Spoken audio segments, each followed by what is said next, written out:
Hey everybody, around here. Thanks so much for joining me again today, day 2 of the virtual summit. So I'm really excited to have a productive day. We have a very simple agenda. We have session number 1 where we are going to cover how to write words that sell. And it's going to be very much market research oriented and how to get into the head and the voice of your customer. And it's going to be presented by Elena Connolly, who's a copywriter from the UK. And she'll do that for 15 minutes, give or take, the training 15-20 minutes. And then we'll dive into reviews, which was really popular yesterday. And I've got a bunch of your landing pages and sales pages and all that stuff. We'll just try and do as much as we can. And then depending on how time goes and stuff, we might want to do a little practical, like a real life example. We'll bring somebody up to actually do the market research process together with Elena. And we'll kind of see how that goes. I will play it by ear as we go, but definitely short training, reviews, take it from there. And then the next session after that is actually in 5 hours from now. So we'll do 2 hours, give or take, with Elena on the copy stuff. And then we'll do a bit of co-working as well with me personally, and we'll do that part on Zoom.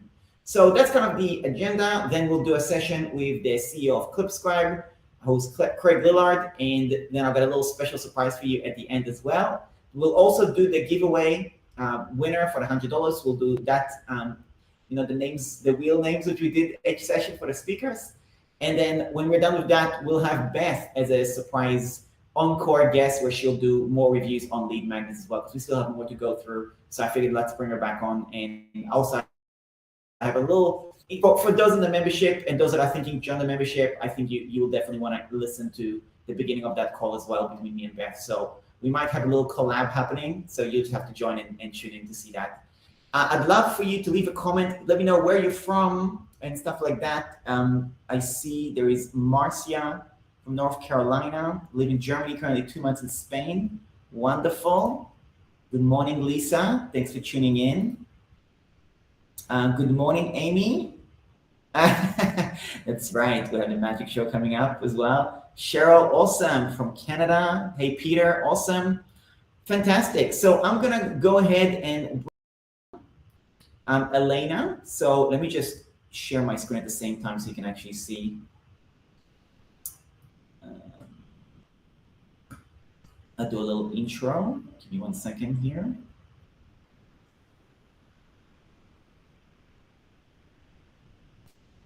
Okay. So we're going to do a session with Elena Connolly. So she's a sales psychology obsessed copywriter who has been writing high converting websites and sales funnels for 7 years. She's from the UK. And I think the way I'll bring her on now, and let's start having a little bit of a chat. So hello. Here we are. Hi. Hey. Good to have you. Thank you. Let me just say a little spiel. I think we met through New Zendler Group, and I think I was helping with your website from Recall, right? Yes. And we just keep in touch.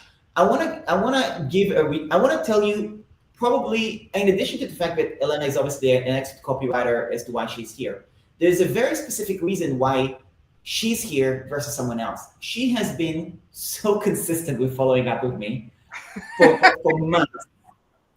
And I say it in the nicest way as a compliment, really, because what people don't realize is the hustle required to just build relationships, keep in touch with people, and follow up. And it's so underappreciated as to the actual work required to do that. Mm-hmm. And I mean, we probably wanted to do a thing together. I don't know, we probably had 5 email exchanges about this over the year. And I always blow her off, in the nicest way, because it's just the timing is not right. And then she, 2 months later, I hear, hey, Ron, how's it going? And, but it's very good. It's very, very good. And you know what? That's why she's here versus someone else. And I think it's really important to also note that, because, if you want to start an online business, we're going to teach you copy, we're going to teach you this, we're going to teach you that. That hustle, that's what I really like. I really appreciated that, because that, okay, this person's like, they're really serious about collaborating. And I think it makes a huge difference when somebody's like genuinely interested. That's right. I think, thank you for that.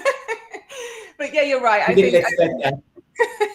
over the years, I have found collaboration to be such a powerful tool for my business, and just meeting other people with the similar audiences is so powerful. So yeah, and I just could kind of see such similarities in our messaging and things. So yeah, I'm glad I kept in touch in the end. Yeah, absolutely, absolutely. Before we dive in, I just want to do one quick housekeeping because I actually learned yesterday something which I didn't know about how you can actually fix it so we can see your Facebook profile. So just give me one moment. Let me just find the link. So if anybody, you're not seeing your comments, like your names, I'm going to show you how to do that. So wave video, hang on. There you go. Okay, bear with me, bear with me. Yeah, I found it. So if you can, so if you see your comment like this, so there's a few like that. What I want you to do is just go to, I'm going to paste it in. Go to this website, wave.video/lives/Facebook. And if you can do that, if you're on Facebook, because we're not seeing your name, that's why. So all you gotta do is you'll just hit to, yes, I give permission, and then you'll be all sweet. If you're on YouTube, we can see you.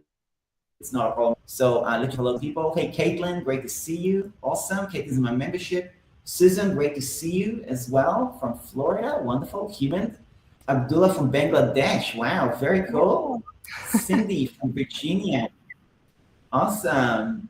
Oh, hey, it's awesome. From Canada. Yep, she's my membership as well. I always don't know how to say the name, Shweta, but I feel bad because I don't want to make a mistake.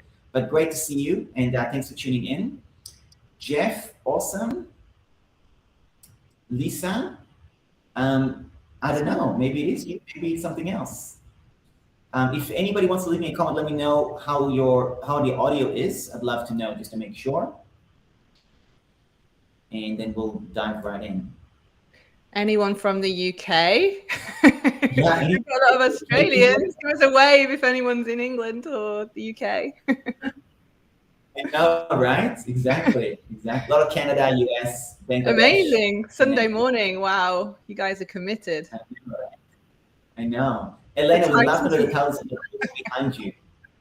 Oh, there's an array. I've got Malcolm Gladwell. I've got Tony Robbins. Yeah, all sorts. I'm a bit of a book junkie. I actually use a Kindle most of the time, so all my books are on the Kindle. But I've got a few that I'm like, yeah, keep those on the shelf for when I need them. I wish I were in the UK from Amy. Totally. Audio is great. Thanks for that. So yeah, just to recap, if you don't have, just go to wave.video/lives/Facebook. I'll post it in my Facebook profile as well as soon as Elena starts. So if you're not seeing your name, I'll give that to you as well. So there you go. That's about it. I'll kind of leave the floor to you to kind of take it away. And yeah, I'll be here. I mean, you won't see me, so I'm not distracting. I'll still be here. If you are leaving comments that are relevant, I'm keeping an eye on it. So definitely, I'm noticing what's going on. And yeah, we'll probably leave it for Q&A at the end, but I'll keep track of different things. So you can just focus on your presentation, and anybody else, if you've got questions during the presentation, don't hesitate to give your feedback. Love it. Interested to know, got questions, whatever you have, we definitely want to know. And yeah, so we'll dive right in. All righty. So why don't you go ahead and share your screen, and then and then you tell me. I'll see which one you want me to share, and then I'll bring it up. Okay. Oh, no, we don't want that. Yeah, this one here.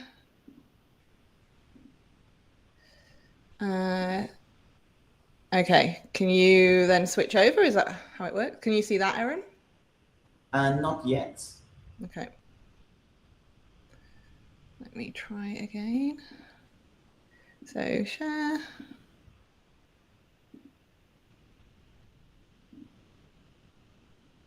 Good morning from the Philippines. Why is that not working? Share screen. Maybe we'll try that one.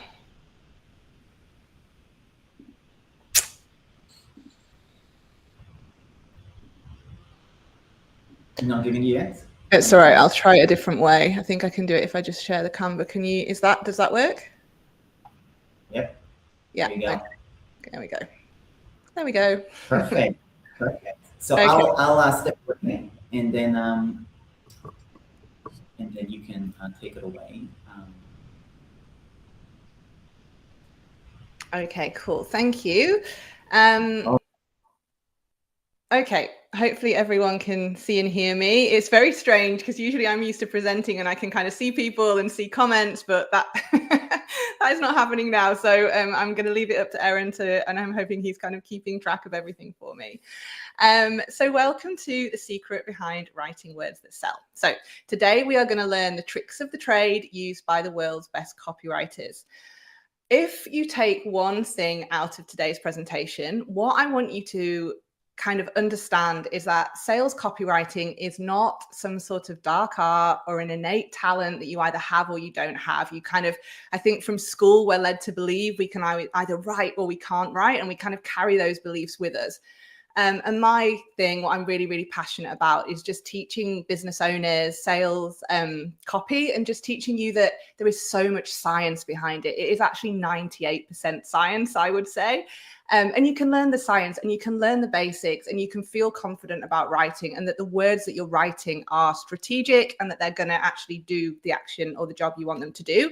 So that's one thing I just really wanted to say from the outset. I just want everybody to leave today feeling like they have some basic copywriting skills, because as we know, as digital business owners, we have to write for our business. It is just the way it is right now, whether you're writing websites, whether you're writing email sequences, social captions, landing pages, funnels, whatever, or even if you're outsourcing, it just is such a competitive advantage to have these copywriting skills. So that's what we're going to talk about today. Now, I am going to go through my presentation, and then we're going to have some time to do Q&A. And as Erin said, some reviewing of some websites and stuff. So I'm going to kind of talk quite fast. If you do need if you have any questions as I'm going through, just kind of pop them in the chat and we'll come back to them, because I'm going to kind of race through it, because I don't want this to be a passive session. I want you guys to really get something out of it, and we can leave lots of time for these reviews. So in this session, we are going to cover a quick way to reflect what your reader is thinking in your copy. Now, this is conversion gold. And really, I think as business owners, the one thing we struggle with is, where do I start? Where do I know where to get the words from? How do I know what to write? And teaching you this method is going to give you that really great leg up, so you will know how to find the words that your clients are saying and put it into your copy. So it's a really great little trick that I'm going to teach you today. We're going to talk about my top 3 sales psychology tips that you can use straight away. So these are really easy, simple psychology-based tips that you can put into your copy right now to kind of boost conversions. We're going to do a bit of Q&A, possibly do some voice of customer, which is what I'm going to talk about, co-working, but we might switch that to the end. And then we're going to do copy clinic, which is what I call my review session. So we're going to go through any websites that you guys have sent in, and I'm going to kind of help you optimize them for conversions together. So that's got quite a lot to cover. If I do start talking too fast, Erin, you'll have to jump in and just say, okay, slow down. But I think you guys can handle it. So I always like to start my sessions with a little gauge of where we're at right now, just so we can kind of see, have we moved on in terms of confidence?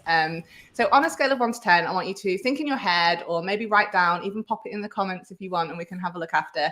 How hard does it feel right now to write words that sell for your business? So if I was to say, okay, you need to write a landing page tomorrow, or you need to write an email sequence, how confident do you feel to sit down and know where to start and know what to put into that in order to make it resonate, in order to make it convert? So I want you to think of a scale of 1 to 10. 1 is like, wouldn't have a clue, don't know where to start, help. And number 10 is, I got it. I'm just here because I want to kind of see what you have to say, but I know exactly what I'm doing. So those are the kind of scales I want you to just kind of think in your head, where are you at right now? I'm going to come back to that at the end as well. If anyone wants to pop it in the comments, if anyone's feeling brave, please do that. Do any of these quotes resonate? I literally don't know where to start. I've got notes everywhere, on my desktop, in my notepad, in my head, on Evernote. I always find people have notes on Evernote, in Post-it notes, on your phone, in your comment, anything. Notes everywhere. I just can't write. I hear that all the time. I can't write. And it breaks my heart, because like I said, you can write. You just need to learn the science behind it.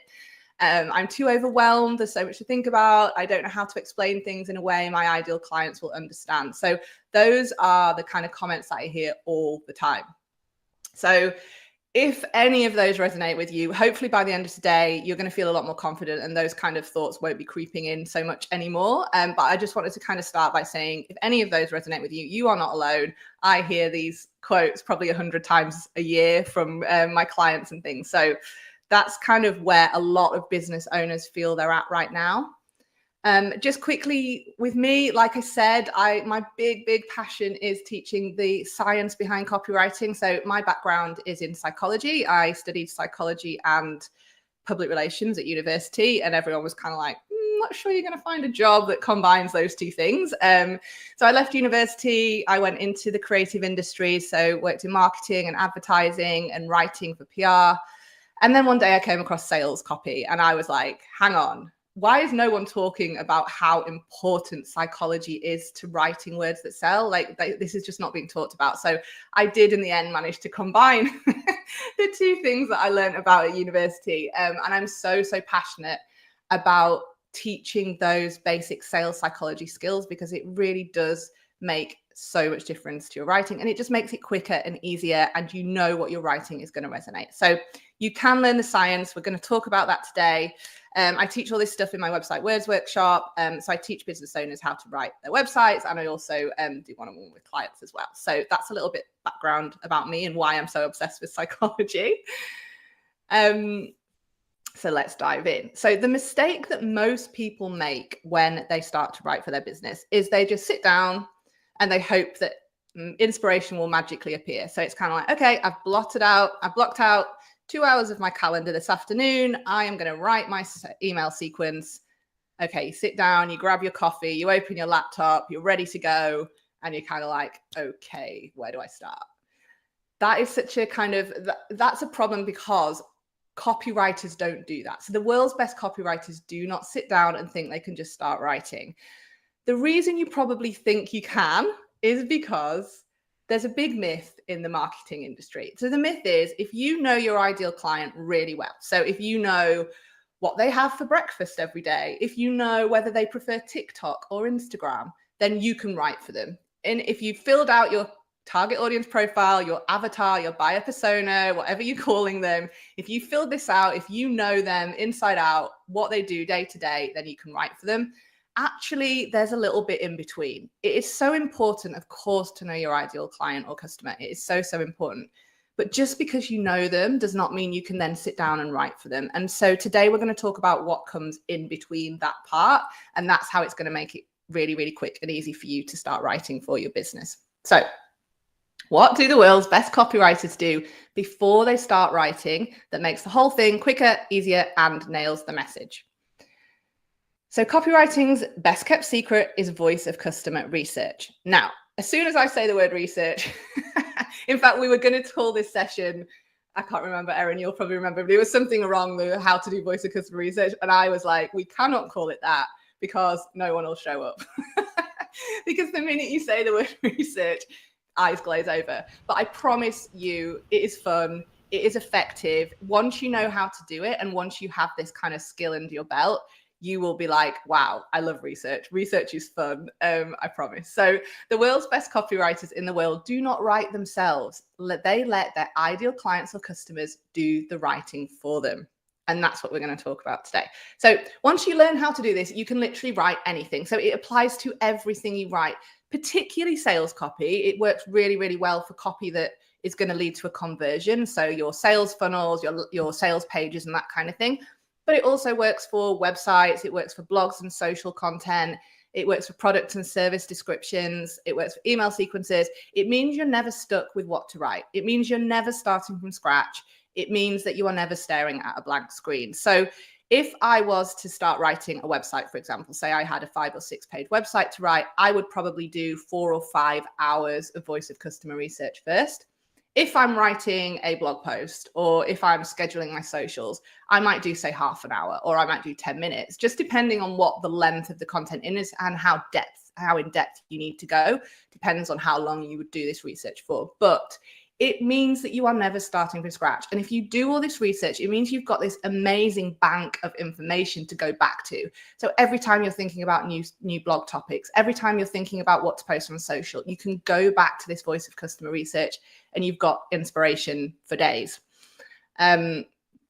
So let's talk about what it actually is. So, just before we do, I just wanted to show you how powerful this can be. So one of my website Words Workshop students, Kylie, used this technique, and she said with her first post within a Facebook group, using it, she got 4 new clients and the most engagement ever. So it really does work.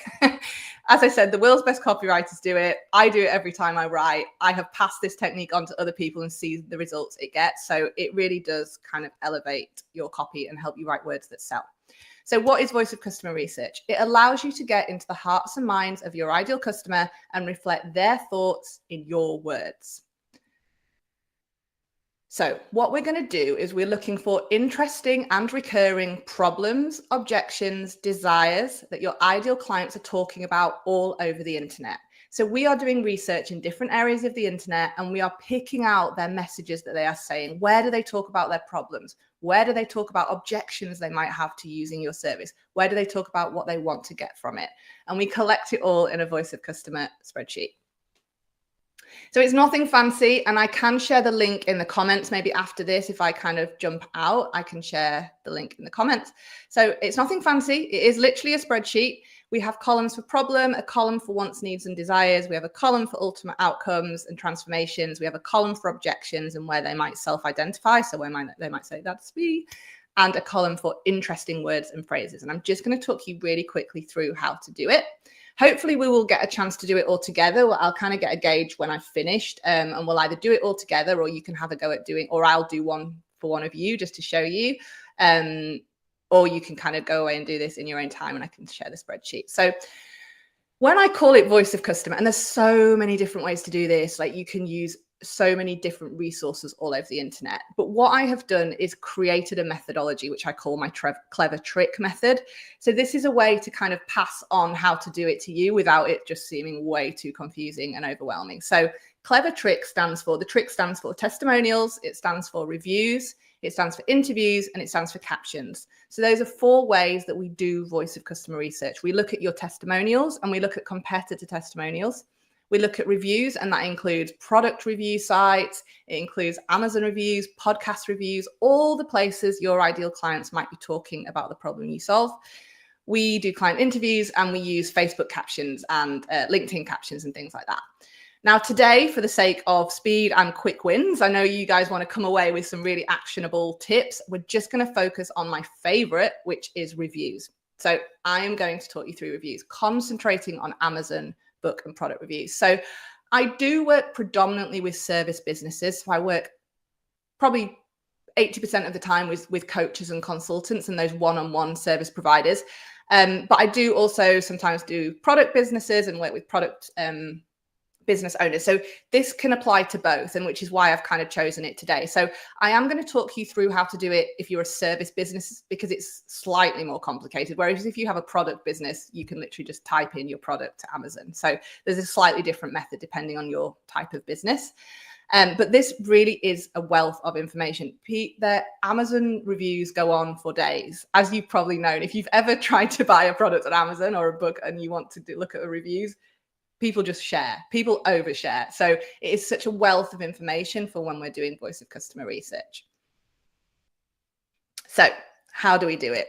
What you need to do is identify how-to or self-help books in your niche that solve the problem that you solve. So if somebody was going to try and solve the problem without using you, what book might they read? If none spring to mind initially, then just do a Google search. Literally, if you say you're a transformative life coach who teaches about confidence, you might type in top 10 self-help books to build confidence, and you're probably going to get people like Brené Brown come up. So if you don't know off the top of your head the books that your audience might read, then you can Google it. You're just going to put that book into the Amazon search bar, and you're going to click on the 5-star reviews. I have found over the years that 5-star reviews tend to get better voice of customer research. Sometimes I'll look at 1 star, but really if you're looking at 1 star, you'll end up getting like a review on like the delivery was late or something like that. Whereas we want a review of the content of the book. So 5-star usually works. And then copy and paste into your voice of customer research spreadsheet. Oh, I'm getting a bit of interference. I don't know whether, is it all good? Okay, good. Let me just, yeah. Okay, cool. I just wanted to check everything was working all right. Okay, and what you're gonna do is then copy and paste really interesting words and phrases and copy them into your voice of customer research spreadsheet. So I'm just gonna quickly show you how to do that as well. So I know that people who want to do my website words workshop, which is where I teach business owners how to write their websites. So I teach them kind of sales psychology behind all the words, and we template out all the pages and things like that. I know that they might read Everybody Writes by Anne Handley or Building a Story Brand by Donald Miller. My potential students might read those two books in order to learn about writing. So I go onto Amazon, I look at the reviews of those books, and I pick out interesting words and phrases that I can use in my copy. So for example, I found someone said, words just don't flow, and I'm using similar words over and over. That's amazing research for me. I know that my students have the problem where they're just using the same word over and over again. So I copy and paste that and I put it into my problem column. I'm just building a story brand. My message was all about me. I know that is such a pain point for my students where they don't know on their about page, should it be all about me? What should I be doing? So I use that, put that in my spreadsheet because I might use that in my content. Clear as fresh water. I like that as a kind of interesting word or phrase, and building a powerful and clear message for your customers. I like that phrase. I might pick it out and put it in my voice of customer. And you can see that I'm just literally, I'm not worrying about where it goes. I'm not worrying about whether I would use it or won't use it. I'm just picking out words and phrases that my clients or students have identified as a problem or as a desire or interesting phrases. And I pop them all in my spreadsheet, and it starts looking at something like this. So what I do is I highlight any in red that I really like. So if there's anywhere I'm like, that is an amazing phrase, or that is a word that I definitely want to use in my content, if I'm writing my website, for example, I'll highlight it in red just so that when I come back to my spreadsheet, I can, the really kind of powerful ones really jump out at me. It just means you're not kind of scrolling through and trying to find that phrase that you really liked and you can't remember where it was. So that's how it starts looking. It's really good. It's really useful. It's a bank of information. So once you've got your voice of customer, once you have gone on Amazon, so as a product, if you have a product business, you would literally just type your product into Amazon and then look at the reviews for similar products. It was a bit easier than looking for the books. That's why I kind of went through the book side of things. So you can see how you're never going to be stuck with what to write. You've got this amazing wealth of data that are words that have come out of your potential clients' mouths. You're not starting from scratch. It means you can always go back to your voice of customer or do a bit of voice customer before you start to write anything. And as I said earlier, it works for websites, sales pages, blogs, socials, product service descriptions, email sequences, and it never stops evolving. You can add to it all the time. You can come back to it all the time. Your audience might evolve, your product or service might evolve, and you can always be doing this and always have something that is this really amazing base for your content marketing and to write sales copy that you know is what is going on in the hearts and minds of your target audience. So I hope that all makes sense. We can do a little bit together if you need some kind of help, and I can actually show you in real life how that might work on Amazon. Before we do, I just want to share with you a quote that I come back to time and time again. So this is from Joanna Wiebe, who is the founder of Copy Hackers. Now, Copy Hackers are, I would say, the kind of gurus of conversion copy. So if you are ever stuck and you're kind of like, oh, I'd love some free content, or like they put out so much free content. So Copy Hackers is the place to go. She said that no, there's no such thing as writer's block, just not enough research. And I come back to that phrase time and time again. If I sit down to write and I'm like, don't know where to start, I just haven't done enough voice of customer. If I'm halfway through a landing page or a sales page and I'm like, oh, how would they feel about that? Why would they be objecting to that? I go back to my voice of customer or I do a bit more. So it's so powerful. I really do truly believe there is no such thing as writer's block, just not enough research. So the copywriter's best kept secret is that they don't actually do the writing themselves. They let their clients do it for them. And I promise you, this is going to make your writing so much quicker and easier. And I wish it was something that was talked about more. I think people believe that copywriters just go, sit down. I've got a special talent for writing, so it can just come out of my head onto the paper. That is not the case. The world's best copywriters will always go and do the voice of customer research first, and then they start writing. And I want you to kind of do that too, because it's going to make your life a hell of a lot easier. All right. So before we kind of switch to reviews and maybe doing a bit of voice of customer together, I wanted to share with you my desert island sales psychology tips. So if someone was to say to me, you can only take 3 sales psychology tips with you to a desert island, what would they be? These would be the ones. So the first one is talk about the small wins. So we get very, very hung up when we're writing copy, especially when we're writing headlines, about the ultimate outcome or the transformation. And there is a massive place for that. And I talk about it in the next point with future pacing. But I also want us to remember about the small wins. So psychologically, we find it hard to emotionally engage with something that is more than 90 days in the future.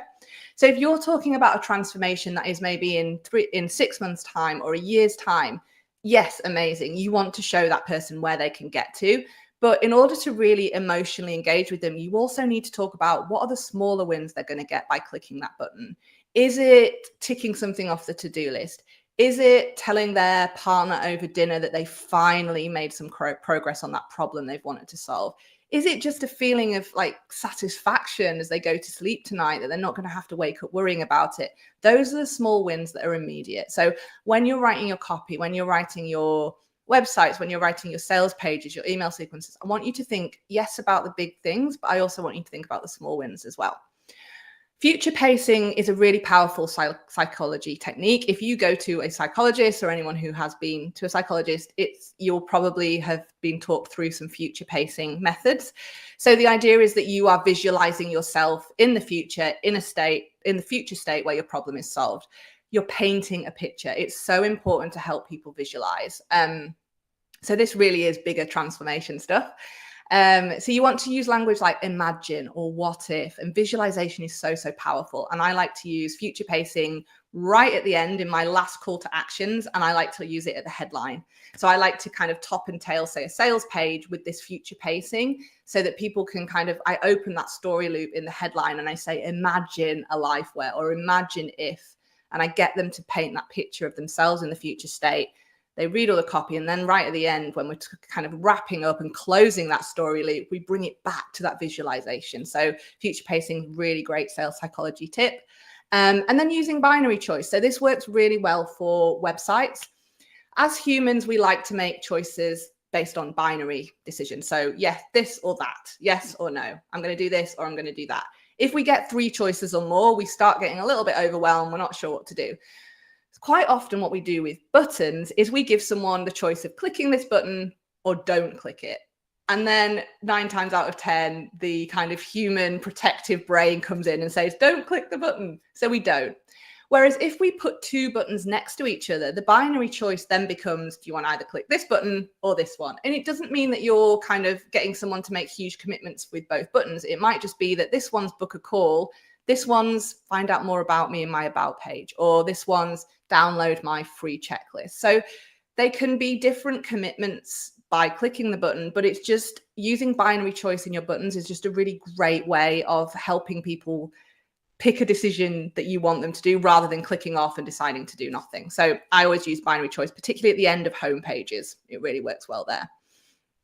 I've sneaked in an extra one just quickly, getting over blank page syndrome. So we've talked about voice of customer research, which is amazing for getting over blank page syndrome. But if you're still like, okay, yeah, that's great, I've got all this research, but what do I actually put first on my page? How do I start my blog? How do I start this web page? Start with the problem.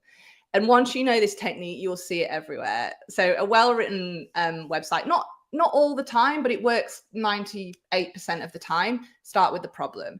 The reason is that people are more motivated to avoid a loss than to gain a benefit. So there are countless studies done on this, and I can share these with you if you are interested. Let me know in the comments. But there's one particular recently done in Washington, DC. But people just are more motivated to avoid pain than gain the benefit. So if we start with the problem, they're more likely to be hooked in, and they're more likely to then read the rest of your copy. It's not to say that your copy should just be problem, problem, problem.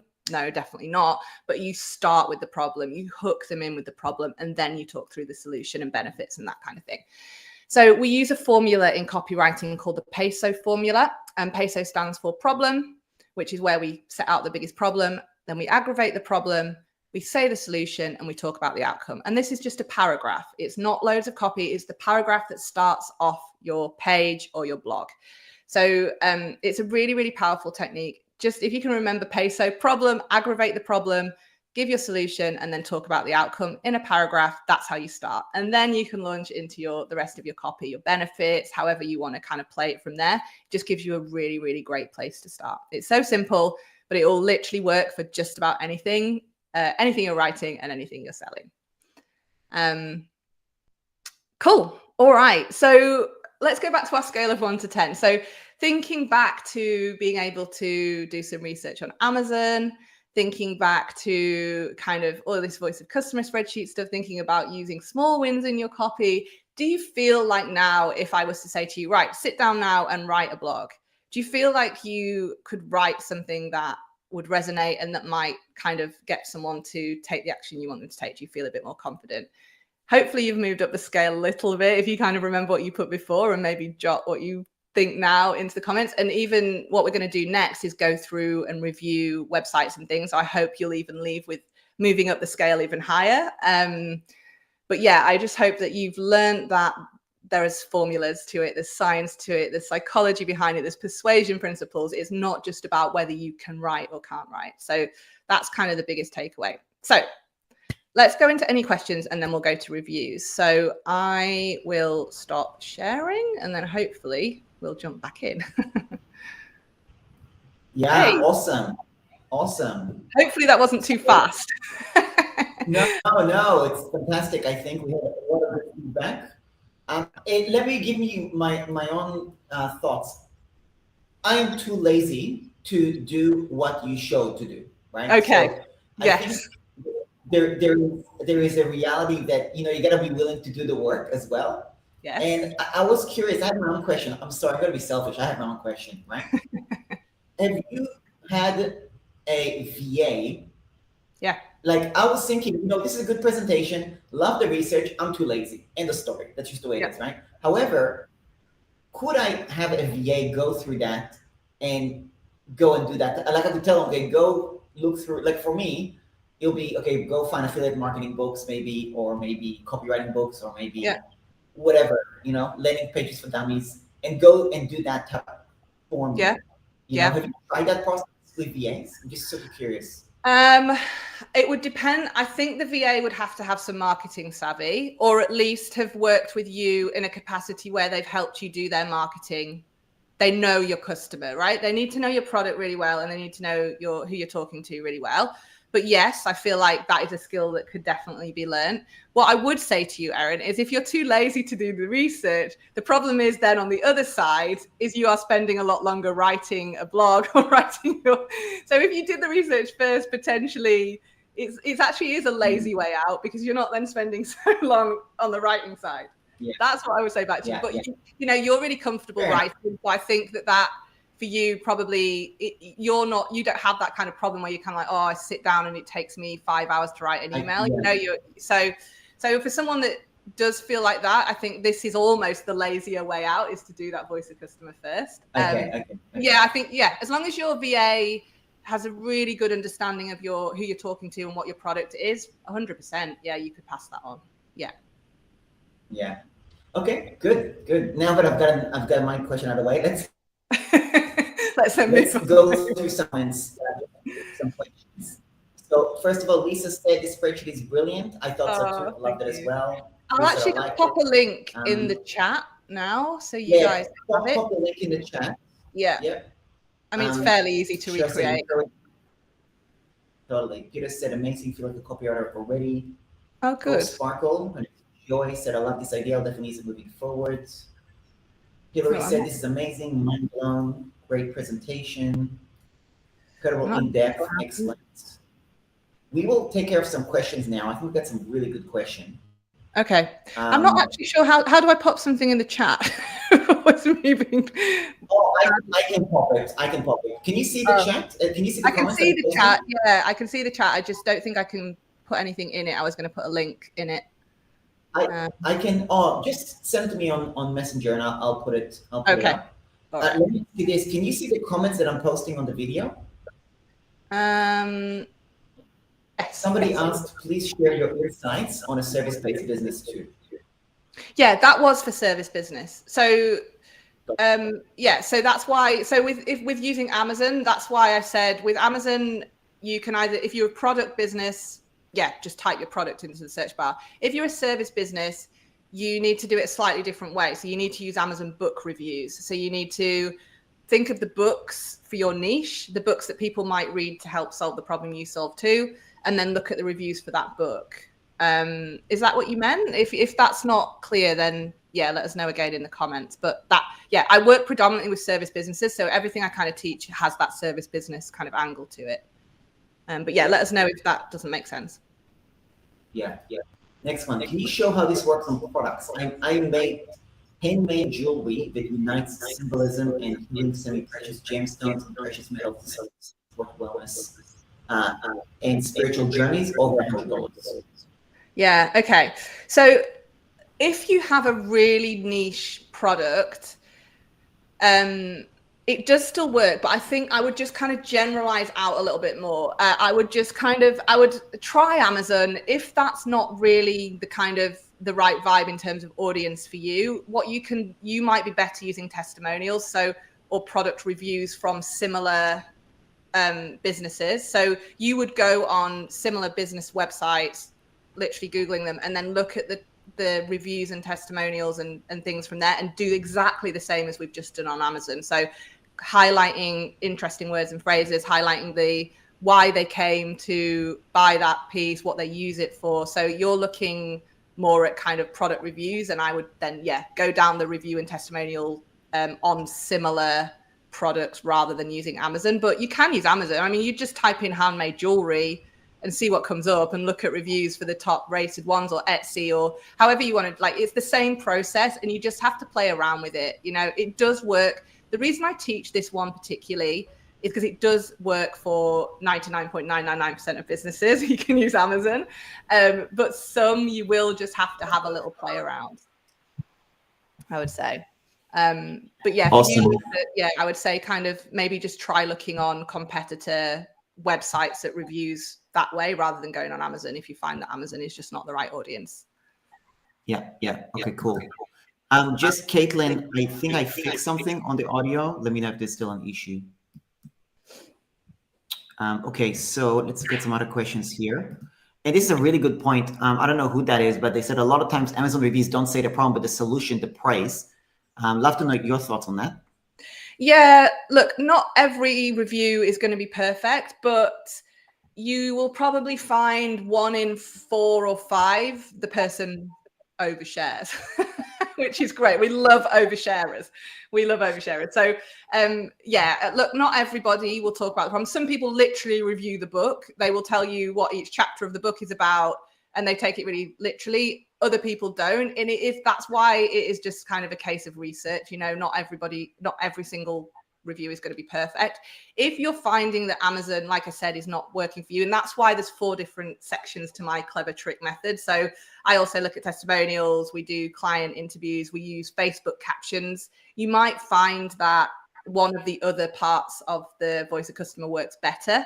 But I'd wanted to go through Amazon today because it is more of a quick win. But yeah, you'll probably find 1 in 5. They will talk a bit more about the problem. If you're finding for a particular book, you're just not getting there. It's like they're not really reviewing it. Try a different book, and you'll get a book where it's like, oh wow, people really do give some really good stuff for this particular book. It's usually like one book will have loads of amazing voice of customer, and then another book that you think is going to be great, and it's like, oh no, this one hasn't worked so well. It's just a trial and error a little bit. Yeah, perfect. Yep. Okay, we had some other questions. Give me 1 second. Love the pacing. So much golden nuggets. Feel more energized and confident. Speed was perfect. I was engaged the entire time. Love your speed. Yes, much easier with these tools, moving from 4 to 7 or 8. Amazing. That's great. How do we keep saying the problem in the same way in our copy? Keep from saying the, yeah. Well, this is the perfect reason why we do voice of customer. So if I was trying to think, what problem am I trying to solve for my client? I would think about it in the same way because it's coming from my head. So I'm like, yeah, the problem they have is that they feel really overwhelmed when they come to write their website. Okay, that's what I know the problem to be. And I'm not going to be able to say it in any other way because that's coming from my head. However, if you do voice of customer research, the problem is coming from your client's head. So you are going, like in that example I showed you where I found that someone had said, I use the same words over and over again. I wouldn't have thought that. I wouldn't have thought my clients probably use the same words over and over again. That wouldn't have occurred to me. So the reason we do voice of customer is because you end up then with a bank of different problems. So the different ways that these clients have said the problems, the different problems they were facing that you would have just never had any idea that they used this solution to solve this problem. Like everyone comes at it with a slightly different problem or frustration. And I would say, especially if you are a product business, I've had this a few times where people are like, I don't necessarily solve a problem. It's more like a frustration, and that's fine. Like just because we're saying problem or pain point does not mean it has to be this huge kind of life-changing thing. It could just be just this little niggle of a frustration that you solve, or so it doesn't always have to be this huge problem. But keep from saying the same problem in the same way in our copy is by doing the voice of customer research. I promise if you do that, you will find you are not repeating the same problem in the same way. Okay, awesome. We got a question from Larissa. Larissa, I'm curious, just leave a comment, let me know. You can go ahead and answer this, Elena, but Larissa, if you want to do a live thing and be a guinea pig, let us know. But yeah, go ahead and answer that in the meantime, just in case she's not, I don't know. For a chiropractic service, where to do the research, or the cryo reviews. Yes. I would go definitely 100%. I would go to other chiropractor websites, looking at the reviews there, looking at the testimonials. People always get a little bit kind of, I don't want to use other competitor testimonials, and they're a bit like, you're not copy and pasting testimonials. That is the last thing we're doing. What we're doing is, we're understanding that their clients are your clients too. So yes, they went to that chiropractor, but they could have gone to that one, obviously with take location out of the picture. So the problems that they're writing about, the solutions they found, the objections they had to using a chiropractor in the first place, they're all the same. So 100%, yes, go to other chiropractor websites. A huge one for you is going to be client interviews. So where you can, please make sure you are asking your clients questions when they come to work with you. So what problem are you facing right now in your life? How does that manifest in your day-to-day life? How does that make you feel? Try and make sure that you are linking problems to emotions. So not just, I feel like every time I go out for a run, my calf is like so tight. That is a problem, of course. How does that make you feel? How does that make that person feel? I feel like I'm like 70 years old when I'm actually 30. Like they'll use phrases like that. So what you're trying to do, and interviewing is the only way to get really into depth and get those anecdotes and stories out of people. So either ideally speak to them, ideally do it either via Zoom or on the phone or face to face if you can.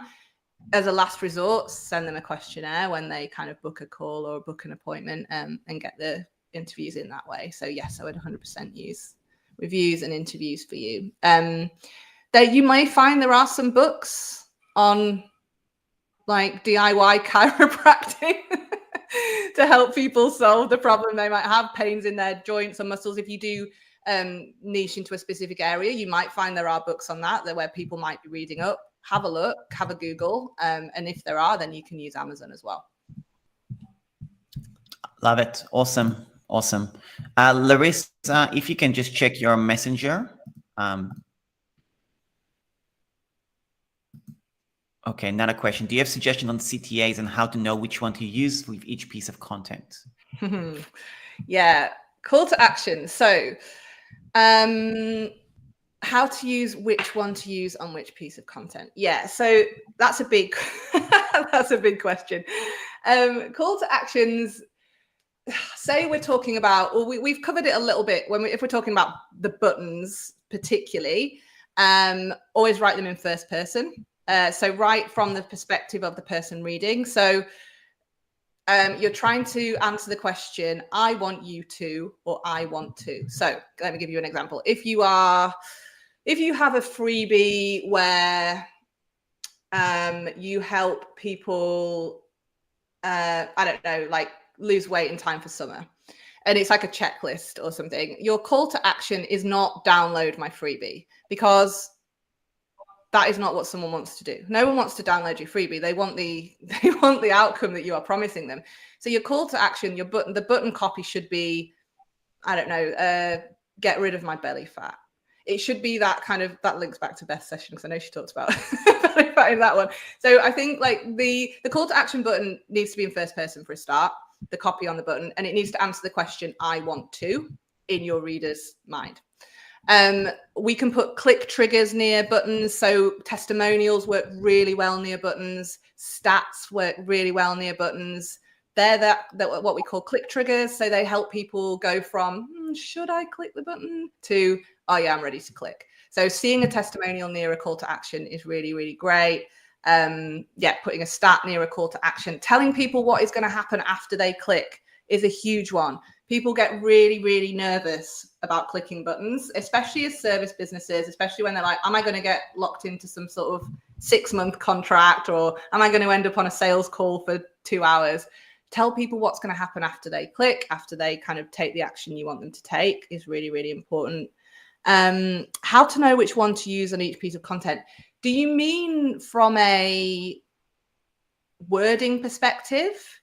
Sorry, we don't know your name, but maybe if you could just elaborate a little bit on what you mean by how you know which one to use, like which call to action to use. Do you mean, so for example, on a website, you want to have your main call to action, which for a service business is usually book a call, always have that, and then always have a lower commitment. So some people are on your website, they're not quite ready to work with you yet, but we don't want to lose them. And that's why we have, you know, our lead magnets and things on our website. So pairing your main call to action with a lesser commitment works really well on websites.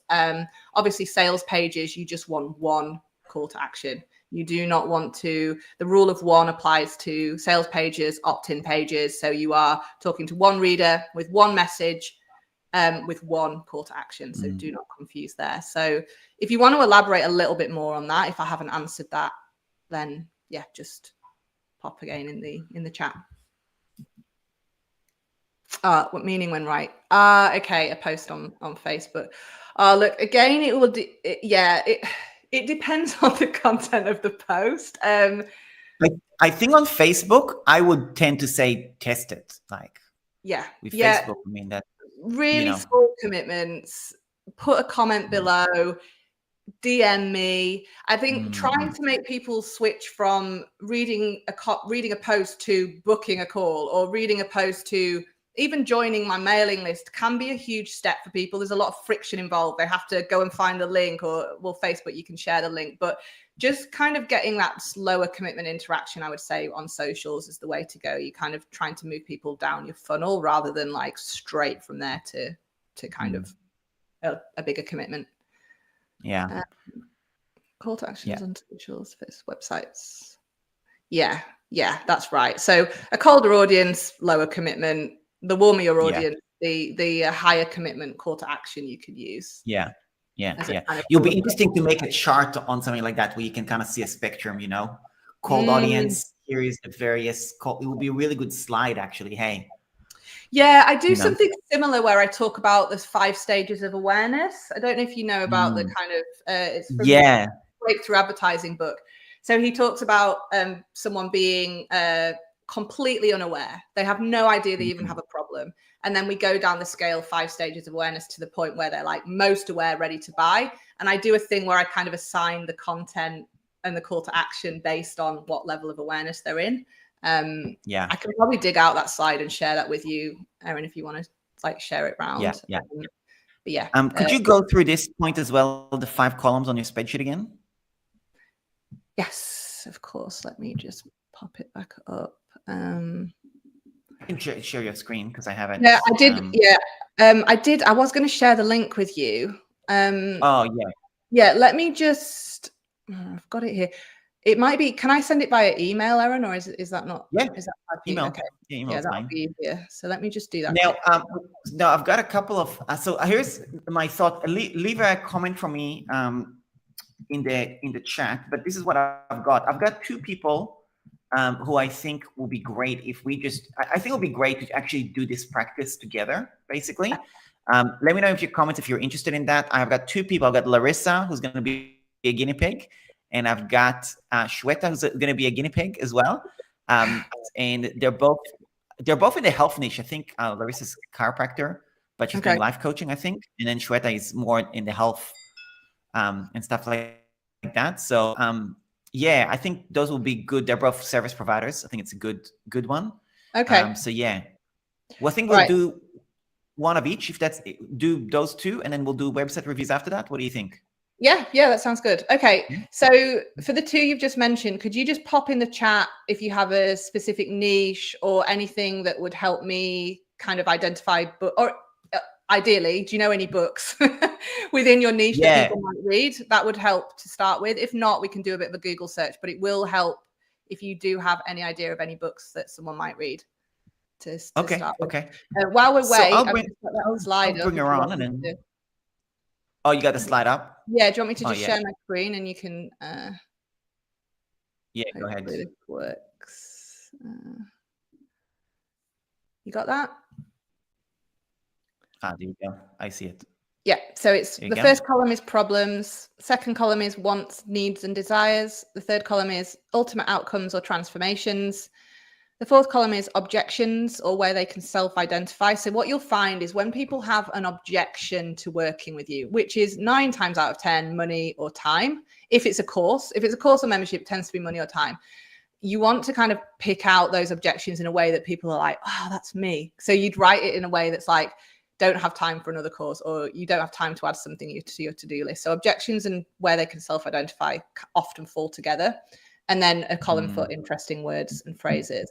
I have emailed Erin you the link. So if people want to, if you could put that in the chat, that would be great. And then you've got that for yourself. Yeah, perfect. Okay.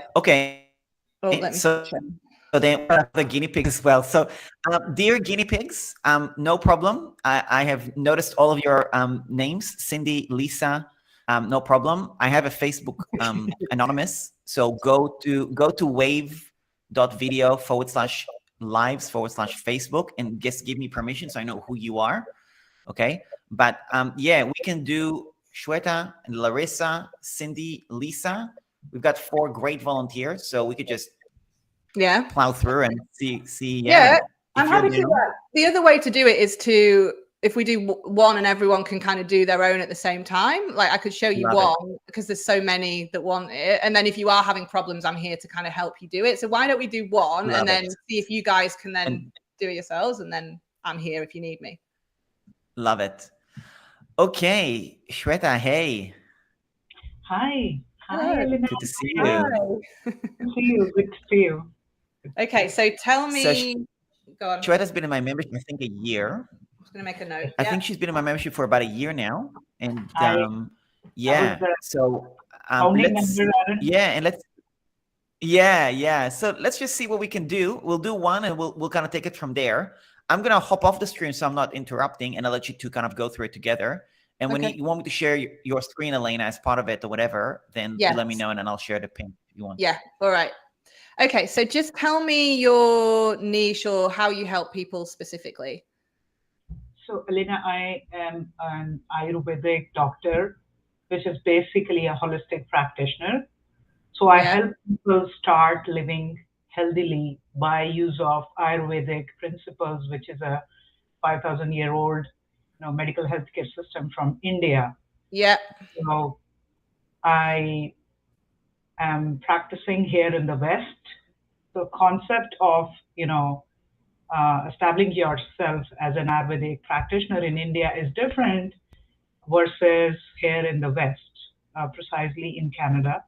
Yeah. So I do have, all my platforms. I have a working website and whatnot. Yeah. I would really like you to help me out with the copywriting, and I excellently enjoyed your presentation today. Thank you so much for giving those gold nuggets. I would be absolutely implementing, what you suggested, and those are great actionable items. So yeah. Okay. All right. So to get started, do you know of any books in your niche to start with? So Ayurvedic. Okay. Give me Erin, if you just want to, I'm going to try and share my screen now. So if you just want to let me share, Erin, as we're talking. Hopefully I can still hear you. And also I posted in the chat the Google Sheet as well. Okay, yes, that's the link there. All right, okay, so I'm just going to share. Can everyone see that? Erin, you might have to.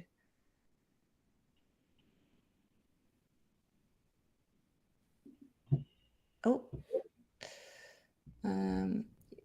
Yeah, can everyone see? Yes. Yeah, okay, so what's the book called? The Complete Book of Ayurvedic Home Remedies by Vasant Lad. Yeah. One. Yeah. Okay, so first of all, brilliant. We've got a lot of reviews there. You want to look for books that have, you know, over say 100 reviews, popular books. So good start. So we're clicking on here and then we click on 5-star. So you'll see 73% of them are 5 stars. So we know we're going to get quite a good bit of information. So, so we've got, this is the best Ayurvedic book to heal just about anyone with respect for each human without unwanted side effects on the liver, heart, or any allopathic drug based on medication. Would that be anything that would be useful for you? So without any unwanted side effects on the, do you know, is that a problem that your audience might think could happen? I don't think so. It's very okay. All right. Yeah. With some diet changes, a person can learn to heal most conditions. Yeah. I think that's a nice one. That's a nice little phrase. I'd probably pick out that and put that in my voice of customer research. Yeah. You can see some people like one-liners. You can probably just kind of skim over those. Individual remedies and explain the properties of herbs. It might be interesting to know that that was something they found useful within the book. I don't know if that's something that you cover as well. This is for those with open-minded individuals who believe in the power of the human mind, spirit, and body. Amazing little phrase there. I would copy and paste that out. Yeah. Some products. This is great. The book almost alludes to a way of life and being an injured soldier. That's a nice little phrase. Yeah. I'd probably pick that out. Yeah. Help me in my road to recover. Maybe you might be able to use that somewhere. So right now at the moment when we're doing this, we're not thinking too much about like, where would I use this? How would I use it? Would I use it? We're more just being like, let's just get it all out there, get it all onto the spreadsheet. So don't worry too much about how you would use it. Working at balancing my life and moving towards that which is positive and life affirming. That's quite a nice little phrase. I'd probably pop that in my wants, needs, and desires column.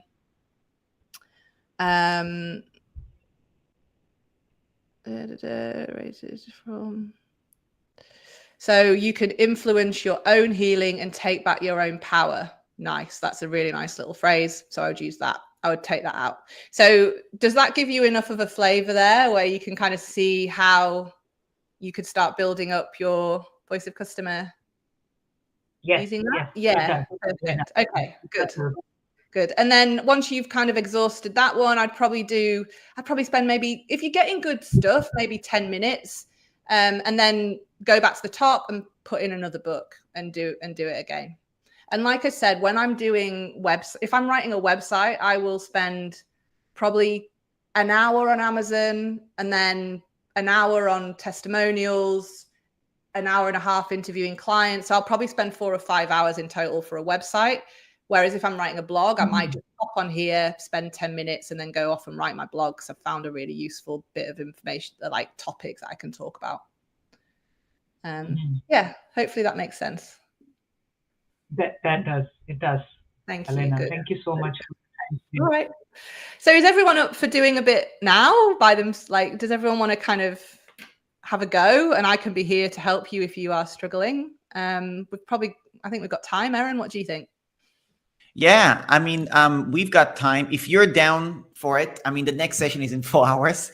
So I was going to do co-working regardless. People can stick around or not. I'm here, so I'm happy to stick around. Okay. Yeah. All right. And So then, we can either we can either do voice of customer now, or I can do the website reviews and things now, depending what, like, if anyone wants to share their thoughts. I think we're on a roll on the voice of customer. Cool. There is, I do want to do some of the website reviews as well, because we did promise a few people. But let me ask you this in the comments, because also I want to make sure that we're getting stuff done. Leave me in the comments, type up the word one, type the number one, if you want to have some peace and quiet for, say, 40 minutes to do a little bit of research, and we'll do it quietly with silence. Nobody says anything, and we just get it done. And then come back, do a bit of Q&A, stuff like that. Maybe we'll bring 1 or 2 people for a bit of Q&A. That's option 1. So type up number 1 if you're interested. Option number 2 is if we do some reviews of pages, basically. Let me know. I know which one I want, but I'd love to know your thoughts.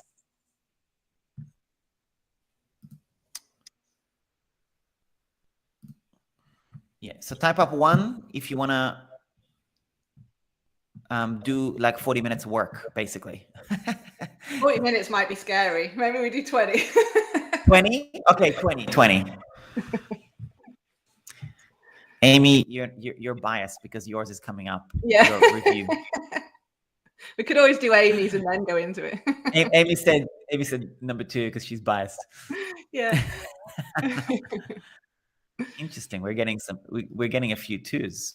2s. Yeah, let's do it. Let's do a website review then. Okay. All right, let's do it. So let's pick up. I think we've got a couple that I'd like to get done. I'd love to do Amy's number 1. We've got that one listed. Leah, we're going to do you because you've got a lead magnet. So Leah, we're going to do yours with Beth. So we're going to focus on that later. Amy is a website, so we will definitely do that. Yeah. And then there was someone else, hang on, that I definitely want to make sure we do. Let's have a look. Why don't you pull up Amy's and then I'll share that. Yeah. I'll share that. All right. I've got Amy's. So let me share. Let me share my screen. Okay.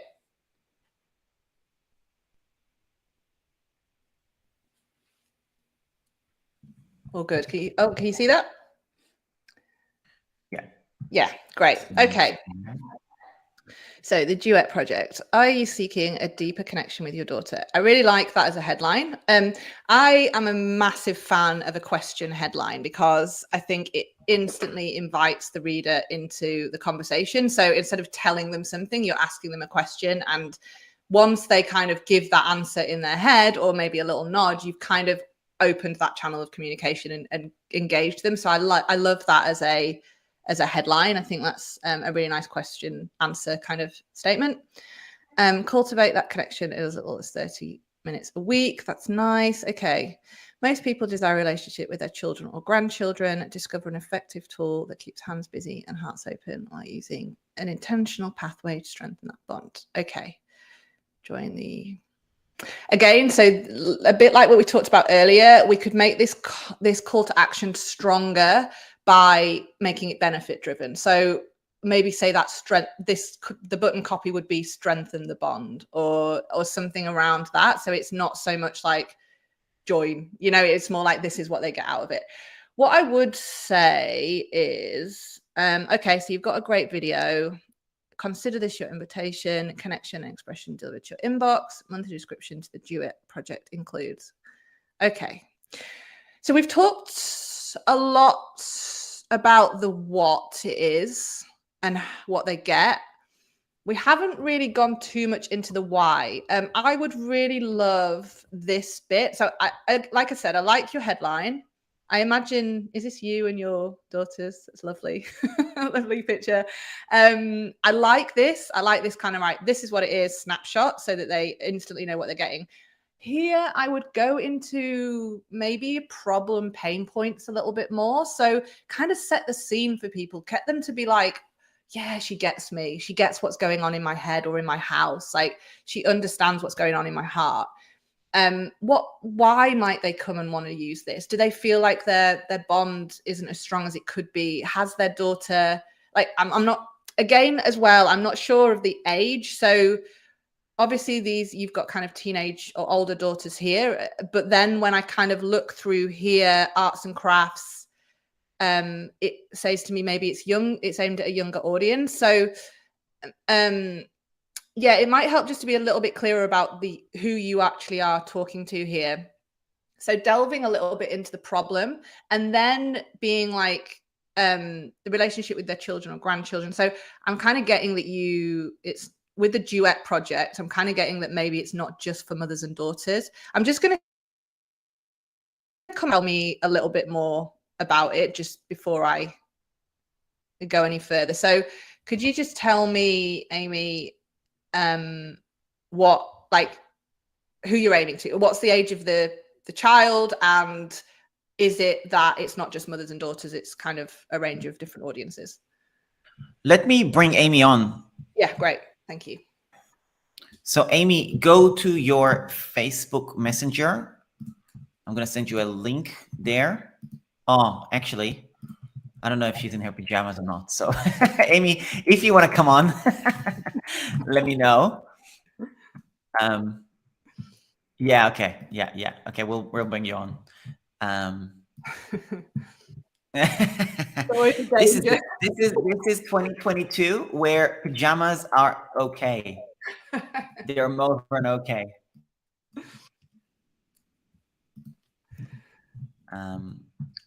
Awesome. While we're waiting, let's give Elena some love for all her value and awesome content and helpful information.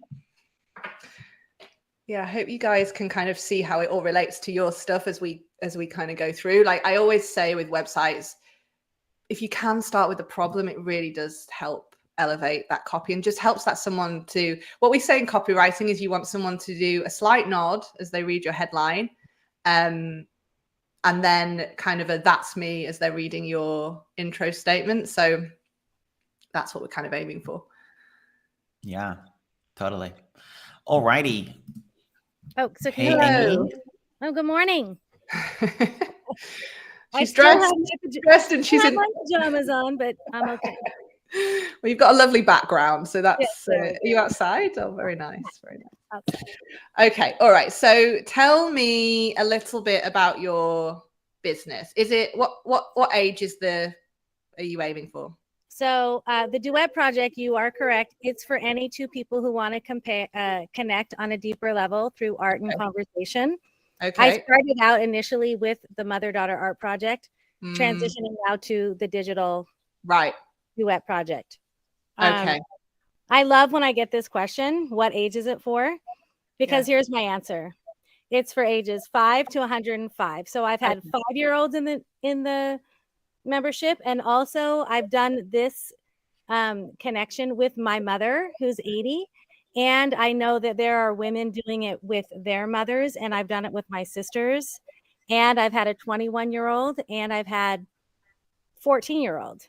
I enjoy doing the project. It's really having an activity for someone who is maybe doesn't even feel very creative, but I give everything and guide them through.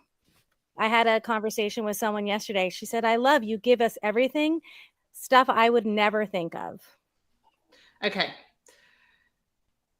So you have brought up 3 amazing points here. So first of all, if there is a question that you get asked all the time, that needs to go on the answer to that question needs to go on your homepage. So I always say to people, what are the 3 questions that someone asks you every single time you have a discovery call, or every single time you're talking about your business? What do they always say?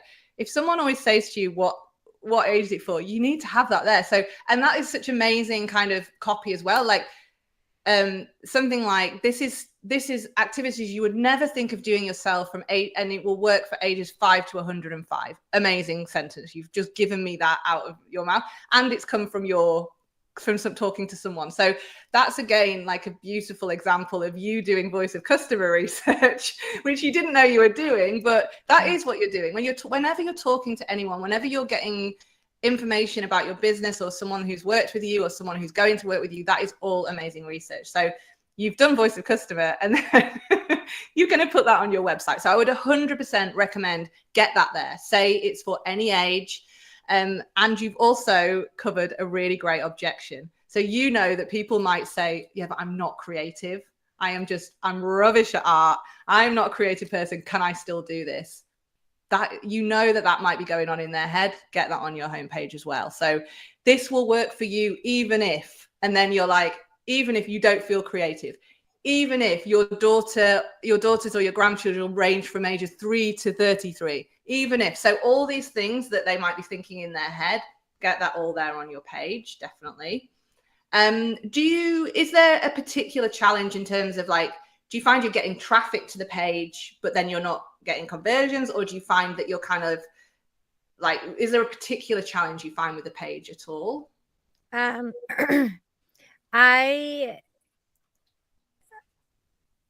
Sharing what I do and like actually doing the lead magnet. I've just finished. I have workshops now that I lead live. Right. To bring people over, and I'm just in the beginning of starting that. Like I'm right at a pivot and on the cusp of greatness. And so like I want to get as we all are. right. Okay. So I don't have that. I don't really have that answer. Okay. All right. All good.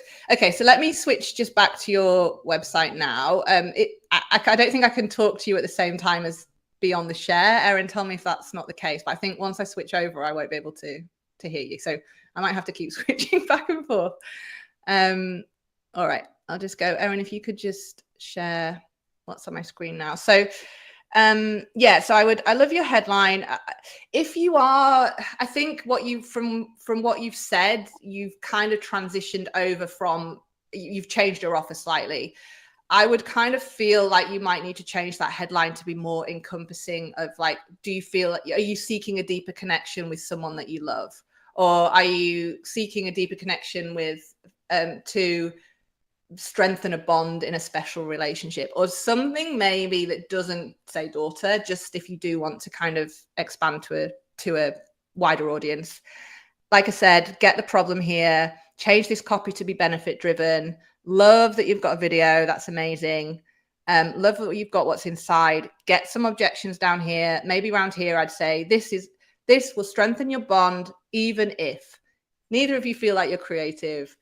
You have different age ranges. So get your objections down here. And all of this you will find in your voice of customer research.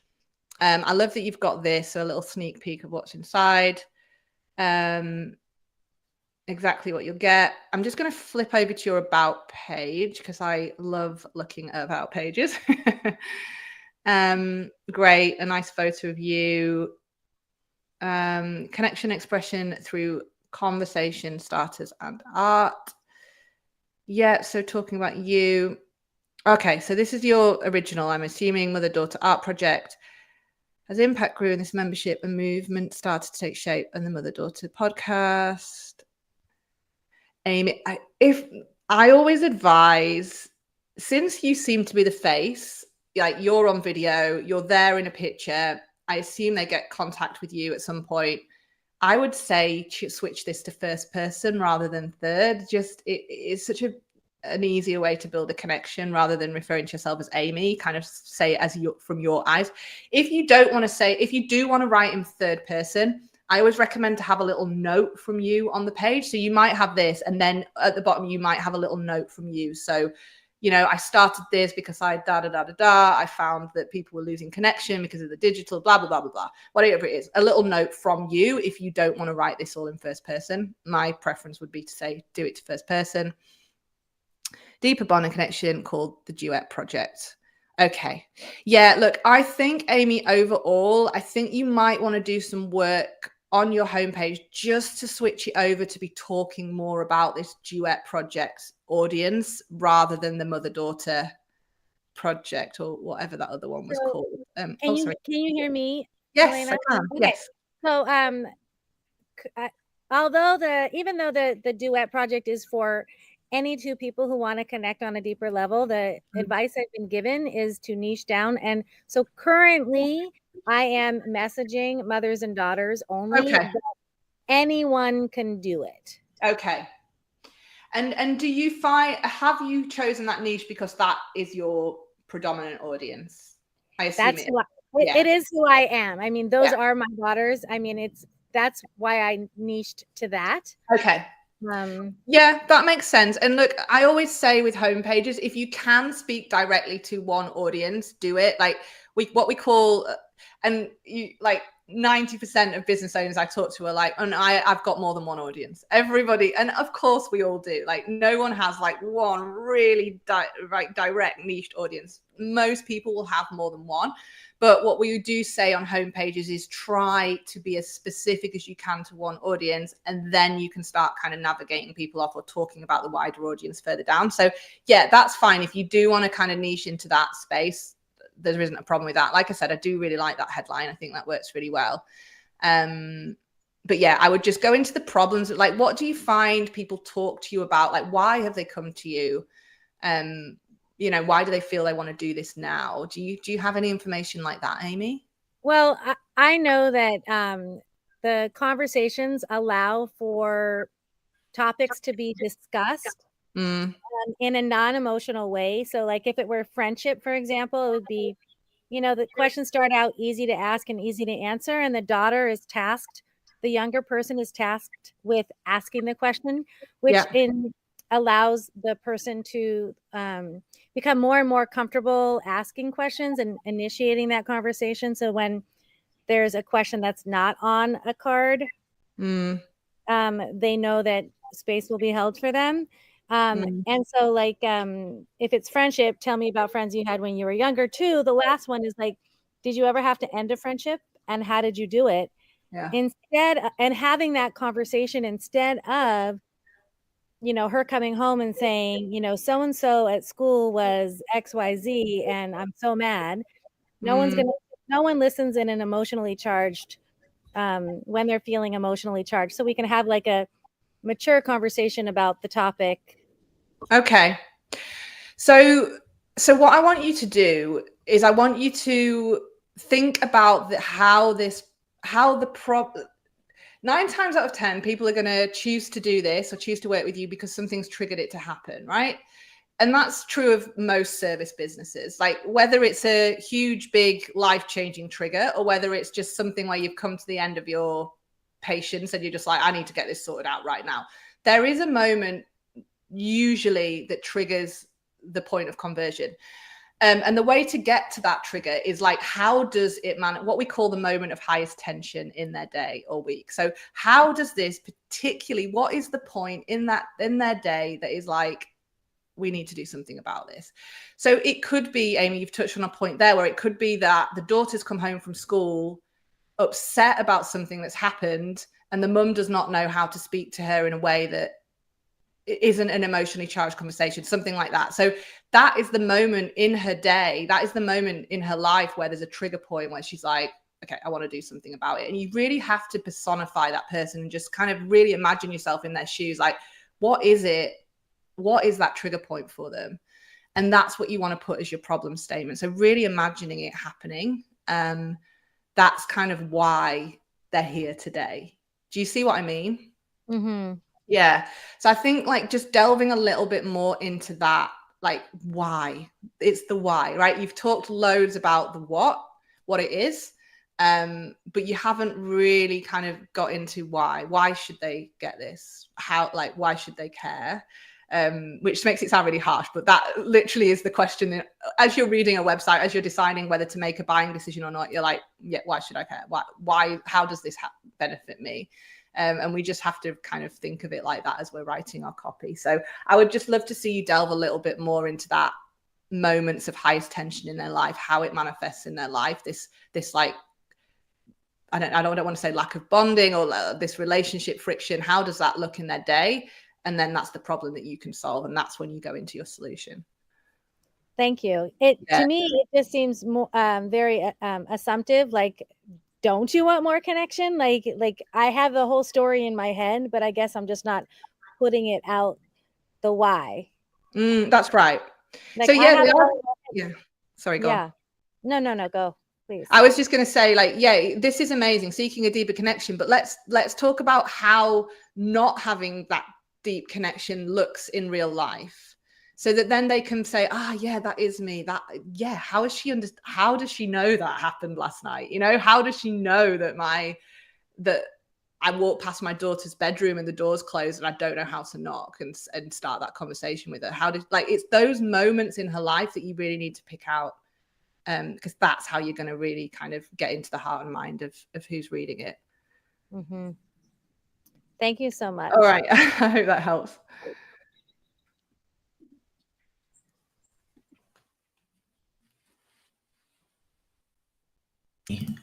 Hello. Cool. Awesome. Let's see what we got in the chat a little bit. I'm going to copy Amy's quote. I'm on the cusp of greatness. Yeah. Yes. I think that becomes everybody's Instagram bio from now on. I might use that as well. Yeah. That's right. When you're the face of the business, first person is more personal, build a connection. If your audience is for businesses like CPA bookkeeping, I think third person is better, more professional. What do you think? Yeah, like I said, I think if you're building a personal brand, if the person reading the website is going to deal with you directly, I would use first person. Yeah. I think third is better, more. Sorry, I can't read the rest of that, but third person is more professional. Not necessarily professional, but if the person reading the website is not going to deal with you directly, if you've got a bigger business, if you've got an agency, if you've got loads of people working for you, then you would probably use the third person. But we have to always remember that people work with people, and even the biggest brands in the world, it's still a person. Apple, you still think of Steve Jobs. So if you can, even if you are going to write it in third person because you are a business bigger than you're not a personal brand, I still think if you can put a little note from yourself as the founder or as the kind of co-founder or CEO or whatever you are, a little note from you will go a long way on the about page. But 9 times out of 10 for I think anyone watching this right now, I would go first person. Yeah, sounds great. Sounds great. By the way, your video is frozen. I can hear you perfectly fine, but the video is frozen. Maybe turn off your camera, turn it back on maybe or something. Okay, I'll try that. I was probably frozen on a really unflattering. Yeah, that's always the case. It wasn't frozen it wasn't on a totally unflattering. It's all good. That's usually the case, like eyes half closed, like blue. Yeah. Is that better? Okay. The next website I have for you is Cindy. So let me get you that link. Give me 1 second. Yeah. And then Cindy is also here. So in case we want to bring her on, you're welcome to do that. Let me find the link. Oh, Community Bloom has done Amy's project. That's amazing. Okay, so the website for Cindy. Community Bloom and Amy, you should connect, because Amy, you can talk to Community Bloom about why she used the program, get some voice of customer from her. Yeah. Definitely, you guys try and connect, because you can really help each other there. Oh, looks like it was just frozen on my end. Okay, good to know. Okay, that's good. Well, there you go. It was just at my end. Okay, so Cindy's website is Cindy J. Burns. I'm just trying to send it to you. Give me 1 second. I can just type it in, maybe. Cindy J. Burns. Yeah. .com. I just texted it to you on Messenger as well. Okay. That's good.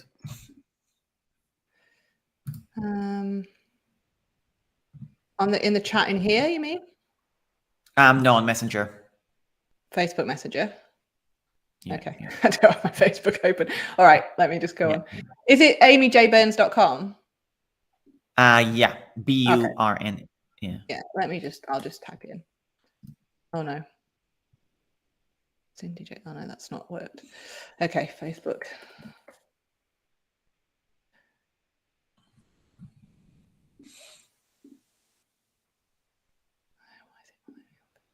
Oh, I know. Sorry, everyone. There was a whole bunch of comments earlier when I was, oh, should we take a 40 minutes break to do voice of customer, blah, blah, blah. People are like, no break. Keep going. Yeah. We want more. Power through. I know. Wow, you guys. So committed. Yeah. And also a hashtag pajama party, absolutely, for those that are proudly in their pajamas. Absolutely. Thank you for the hashtag, Mariel. Absolutely, we all agree. Right, okay, I've got Amy's up now, so I will just click share. Cindy's website. Sorry, Cindy. Yeah. Oh, hang on. It's saying screen share. This room does not allow to add more screen shares. Oh, let me just delete some of the screen shares you have already, and then you'll be able to add. Why? I see. Yeah, because we got a whole bunch. Okay, yeah, go ahead and all right, and share again. Okay, here we go. And then while you do that, if anybody has missed out on the grid is around.link/grid. So make sure you grab that because I'm going to remove that link. I just did it temporarily. So grab that link. That's the Google Sheet as well. Alrighty. So let's go ahead and share screen. And I will bail while you do that. So a little bit of context as well. Cindy has been in my membership for also well over a year, I'd say. Yeah. Yeah. And she's a regular at co-working sessions and love to give her some feedback. Her website is built on System.io. And yeah, any pointers you have for her? And if needed, Cindy, I will, if you feel you want to have Cindy live, just let me know. And then I'll send her. It might be useful. So what I'll do is I'll have a quick look and I'll get some questions together. And then maybe I'll pop back off. And then if Cindy does want to join us, that would be great. Or even just questions in the chat. So yeah, I'll have a look. So Cindy, what I'll do is I'll send you a link in Messenger now, so you can join. You'll be in the background basically of Wave. Wave video. You won't actually be in, but if we decide to bring you on, we'll be able to do that rapidly. All right, over to you. All right. So I'm guessing this pop-up isn't there to start with. It's probably just because I had the screen open for a bit. It might be coming up too soon though. I would definitely, with pop-ups, you know what it's like. If you've just got to a website and you're still kind of digesting the first bit and then a pop-up comes up, you just instantly click off it. So I would definitely not have a pop-up come up till a little bit further on. For me, I think they're better when, rather than doing them time-based, doing them when someone's a certain way down your page. So you know that they've kind of digested a bit of information at the top. So just a little bit on pop-ups there. Also, click here for a free self-care checklist. I don't want a free self-care checklist. I want the outcome that self-care checklist gives me. So really making sure this copy is benefit driven. What are they going to get out of it? Why should they click? And then again, click here is not a great button copy. So, but I do love this. I think that's great because people are always scared that they're going to end up, with their email address everywhere. But yeah, make this benefit driven, make that pop up kind of make them want to click. Okay. Welcome to Finding Purpose, Life Coaching for Widows and Widowers. Okay, great. Perfect. You know who you're kind of aiming to, you're in the right place. If you fall into that category, you're in the wrong place. If you don't, helping widows and widowers go from pain to purpose, from grief to growth. Okay. That's nice. That's really nice. This is amazing as well. This works as a problem statement and also a that's me. So you can really see how, you've got into their head and you're really understanding this kind of, the questions that they might be asking. So that's really great. I think what I would, rather than having a list and then another list and then another list, I would and then another list. Sorry, as I'm scrolling down the side, I'm seeing more lists. I'd maybe change this to be actual copy. So have you ever wondered how long this pain will last? You can kind of make it more of a paragraph rather than this list of questions, or you make this into a paragraph. So I just would suggest not to have loads of different lists one after the other. I love this. Does this sound like you? You wake up in the morning, feel like, yeah, perfect. I mean, this is amazing because you've obviously really, really get your audience. But yeah, I think maybe make this into more of a paragraph. So you're actually kind of reading something rather than bullet points. Amazing solution statement. You've really got the flow right here. You've got a problem. You've aggravated the problem, like we talked about the PASO, the problem, aggravation, solution, outcome. You've talked about the solution, and then you've talked about the outcome. So you've really nailed PASO. I just feel like you've got too many lists and things going on. Like just in this bit, you can see here on my screen, we've got different fonts. We've got different kind of thickness of letters. We've got loads of different, like center align, left align. So yeah, I think just in order to make it easier to read, in order for it to flow better if you are reading it, just kind of try and have a paragraph and then a subhead and a paragraph and then maybe a list, and just trying to make sure that you're really following through that kind of, so it's a bit easier to read. What you'll get every single month. Okay, so finding purpose, group coaching for widows might be for you. Okay, this is great. Inclusions, my story. Okay, perfect. So you've kind of been through it. You need to break this up a bit. Like this is kind of, and then I think there's a typo here. There was nobody to be strong for me, maybe. Yeah, so just kind of making sure that I break this up so it's just easier to read. I think in terms of your flow and the content itself, it's right. I think for you, it maybe is more of a formatting thing. Cindy, are you there? I think I can hear you if you want to pipe up. Yeah, I'm here, and I agree with you. Yeah, I think, but I love this bit. With the My Story, what I always say to people is you want to tell your story. So with service businesses, it's slightly different, this business, because it is very, very kind of emotional and kind of human connection. But with when you're telling your story, so your kind of brand story, I always say you want to answer 3 questions. So the first question is, who do you help? So specifically who you're talking to, which you have nailed. How you've helped other people solve this problem before. So can you kind of talk about that here? So who you help, how you help them, and how you've helped other people solve this problem before. So those are the 3 questions that I kind of always try and answer. And I wouldn't answer them, if that makes sense, as though you've answered the questions. You write it in a paragraph, but those are the kind of points you want to cover. So who you help, how you help them, and how you've helped other people solve that problem before. So that's a really nice kind of format for your about page or your brand story, just to kind of help you format that section. But yeah, I think you've got it here, but just, yes, separating it out a bit. Have questions. Oh, this is amazing that you've got different ways, because quite often people don't want to call, they might not want to email, so I love that. Ready to join. Steps are amazing. Yeah. Yeah, Cindy, honestly, and I like this as well. I think you've got like I just said, you've got the contents there. Honestly, I think it's more of a design thing for you than a copy thing.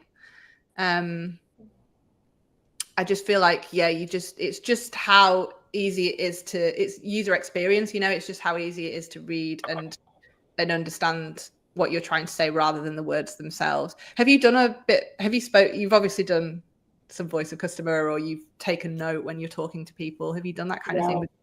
I am my customer. Yeah. Look, that being your customer is great in one way, but it can be limiting in other ways. So you really do need to kind of be aware that you are not projecting your own thoughts into their head as well. Like obviously, as you are well aware, everybody's grief process is different. So you need to make sure that although you are your customer and you can really connect with them on that level, that doesn't mean that you know how they're going to articulate what's going on in their head. And the only way you know how they're going to word things is by talking to them and reflecting the words they use in your copy as well. So they might not, for example, they might not say how long will this pain last. Maybe they will, maybe they won't, maybe they word it differently. So it's important to talk to them and see how they're wording stuff as well. So it can be most of those came from other widows. Amazing. Okay. Yeah. When they join my group, I ask them what's their main question they want answered. Yeah. Yeah. Perfect. Yeah. I think you're right. I think you've spoken to people. I can see that you've really understood them. Obviously, it's part of your story as well. So yeah, I don't feel like it's so much a copy, but I do feel like you could do some work on the design just to make it a bit of an easier experience for people to kind of click through. If you can, I mean, this is a one-page scrolling site. If you can flip your story onto a separate page, that can help just to kind of, it means that people on mobile aren't scrolling for so long. And B, it just helps kind of for SEO purposes. A lot of the time it just helps because people are kind of staying on your site, they're navigating around. It helps for SEO in terms of Google seeing different pages and content on different pages. So there's nothing wrong with scrolling sites, but if you can separate out your about or your story onto a different one, that would be great. I think I would talk through some objections as well. So, you know, we know what it's like. I mean, I could only imagine that it's kind of along those lines of, will she how can someone else understand? Do I really want to have to talk about this all the time? Like all those things that people might be thinking in their head, try and get them out a few more objections on the page as well. I love this kind of step thing because I think people in the headspace that you're talking to them at really do want to see this like progression. They want to see that they're going to move forward and they're going to progress. So I love that. But I do think it could be easier to read. I think you could maybe do something in design there where it's like more of a linear. So it's like, here's where you are, here's like step 1, and let's move you forward to step 5. So it kind of feels more like a pathway. But yeah, I think your content's great. I would just say just more around design. Is there a particular challenge you're finding on the page that you want me to help you with? Just getting people to click on any of the buttons. Right. Yeah. Okay. Yeah. Honestly, I think it might be a design, and maybe Erin can pop in here because obviously Erin's expertise is in kind of more of the design and UX side of things. What do you feel, Erin? I think it could be. I think the content's great. I think it might just be a bit of design. Let me stop sharing. Yeah. I shouldn't stop sharing. Sorry. I'll start sharing again. No, all good. Okay, all good. Yeah, I mean, I think that the customer acquisition side, it's always the toughest part. And also to some degree, I find like talking to people and, you know, when I can't, like if I can't, like I'll give you a realistic example. When I started the summit, I mean, I had nobody buy. My sales pages were beautiful. My offer was a killer. I thought, couldn't get anybody to buy. I ended up just hopping on a Zoom call and then I sold 10 VIP tickets, just getting on a Zoom call. I was like, come talk to me, you know? Yeah. So also to some degree, there's always so much you can do with a website. I found that the best websites for me have always been websites based on conversations I've actually had. And I think Elena said something really, really good, that I want you to pay attention to what she said. The fact that you have your story and you are the perfect customer, it's perfect. And it could also be a double-edged sword because you got a limit on your experience. And I think I made a huge mistake on that many times when I write my copy, because I think I know exactly what my customer wants. And actually, you know, because we have our own story, we think we know what we went through. And that means everybody's going through it. And I think there is an element of truth in that, but I think it's also a limiting belief a little bit, right? Mm-hmm. For example, I'll give you a classic example, right? Like these group calls, stuff like that. I mean, I've been open about this, right? I never attend these types of group calls because that's just not how I like to learn, right? Yeah. But that's me. And I know from having spoken to people, that is like, I'm like 2% of people on that aspect. Like 98% of people love these types of calls, love it. And I love delivering it because I know how much people value this, right? But that's a huge mistake I made. So when I launched my membership, that wasn't even included at all whatsoever. So, you know, people join a membership for the community. You know, they join for the content and they stay for the community. I didn't have any community. You know what I mean? Like none. I was like, email me between you and me and that's it. You know what I mean? So, and I think that's also an important point. Like if no matter how much work you're going to put on your page, if it's like, okay, it's not right, you're not getting the traction, I'll just remove the call to action of the buy, make it purely book a call. Yeah, Right. I agree. I think especially for your audience, they're unlikely to go from reading to buying. I think they are going to want to know that the person that they're going to work with gets them, that they feel a connection and empathy with them. So yeah, I think you're going to find that you're going to have to do a kind of, a taste test, maybe a free session or definitely some sort of call where you are connecting them with them one-on-one beforehand. Yeah. Okay, yeah. And then the other thing is, when you talk about the membership, let me just say one other thing. When you talk about the membership and the price and the offering and all that, it's almost like put the story up front and all that information so they want to connect with you. And then on the thank you page, after they book a call, you do a video presentation explaining the offer and all that stuff. So by the time they get on a call, they learned a little bit about it as well, but they're not like, they can't even buy on the spot. They just learn about what it is. Yeah.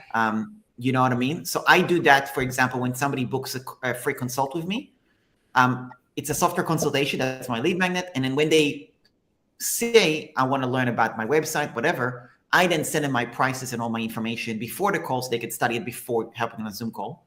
So they're kind of, you're breaking up what you have on that page into two pieces, pre-booking a call, post-booking a call. It's more of a marketing strategy if it's worth testing. So that's my thoughts. Yeah, that's what I wondered if the, buy my thing should be a separate. Yeah. I think so, yeah. And I think as well, Cindy, you need to get some testimonials up there. If people are happy to share, as many as you can get, because that is really what people are going to be looking at in this kind of audience. They're really going to be kind of like, oh, she helped me, she understood me, she was empathetic towards me and all that. So yeah, as many testimonials as you can get. Yeah. Some comments from people. Lisa said, I agree. Design plays a huge part and impact on websites. You can have good content, but it's not easy to read or text heavy, not enough images. Potential customers can get frustrated. 100%. Some people are more visual than others. If you're not a very visual person, find someone who is to help you with designs. Absolutely. And by the way, I've done this with, I take my content, my text for the website, send it to somebody on Upwork for, for $20 and say, make 20 slides out of it. So, and the slides might be for video, it might be for training, or it might be for the website or for social media. Then you can kind of break it up and, that's another thought. Yeah, cool. All right, Cindy, was that helpful? It was very helpful. Thank you. Good. Okay. Awesome. Great awesome. Business, Cindy. Well done. Very good. All righty. So then, you feeling ready for the next one? Yeah. Okay. Hey, Joanne, great. Thanks for joining us. Let me just give some shout outs to people. Hillary, thanks for being here, for your engagement. Lisa, awesome. Mariel, great to see you here. Awesome. Julie, this is Julie. Wonderful to see you. Okay, perfect. Great to see you as well. Cindy, obviously. Lisa, absolutely. Hashtag cusp of greatness. That's the hashtag cusp of greatness, hashtag pajama party. That's the mottos for the day. I think that should be the whole summit motto, hashtag cusp of greatness. I know, right? We're going to adopt it. Larissa, such great tips. We will do I think we should do another voice of customer with Larissa shortly as well. I think it will be really helpful. Yeah. Joy, thanks for your engagement. Amy, amazing. Lisa, awesome. Cool. Lisa, awesome. All right, so next web page we have is Lisa. If you scroll down on the Google Doc at the very bottom, there is Lisa Barnes, I think it is. Got it, yeah. Yeah.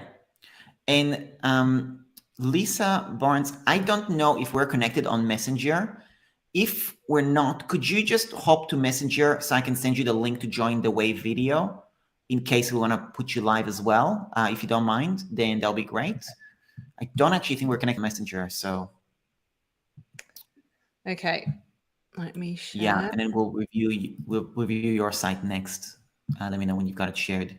So I've got it up. Lisa, do you want to just tell me, because obviously it's a product site, do you want to just tell me if there's a particular challenge you're finding? Is it conversion challenge, or just give me a little bit of background so I can go to the right place to help you, because product's slightly different to service in terms of like copy and things. So just let me know if there's a particular challenge or a particular part of the site you want me to look at, like descriptions, or just give me a bit of background. Okay, great. Yeah, we'll wait for Lisa to come on that. Okay. Lisa, send me a message on Messenger quickly, and then I'll send you the link so we can connect. All right. I might as well just kind of make a start while we wait. So I'll just share my screen. Yeah. Okay. You got that? Yep, we got it. And then while we get started, I will bring on Lisa as well on Messenger. Okay. Again, we've got a pop-up. I don't think it came up straight away, but it's very, very soon. And you're on the site, and it kind of instantly on desktop anyway blocks the product. So I would maybe have that popping up a little bit further down the page, or give it a timer, which is a little bit longer. Again, this is becoming pop-up themed, but let's make this a little bit more benefit driven. So join us to get latest news and updates. Like, can you give me more? Like, can you tell me, like, what are the updates? Are they discounts? If it's a discount, I might want to know that. So, and also, I don't know if this works for your business with products. Getting people to enter their email address is a lot easier if you're going to offer them a bit of a discount by doing it. So if that works for your business, offering a kind of a 10% discount or something that works to get them on your email list might help people do it a bit more than getting news and updates. But that's just a kind of, you have to make that decision based on your personal kind of business finances. But yeah, making that more benefit driven again. I love that we've got the imagery straight up. Wow, these are amazing. Elements collection. Yeah. Okay. Yeah, let's just have a chat with Lisa about if she feels there's a particular. I love that you've got your testimonials. So yeah, definitely reading through your testimonials, picking out any voice of customer that comes to mind from here. I will say, and this is a huge problem I see all the time, they're going too fast. I cannot read that testimonial before it's off.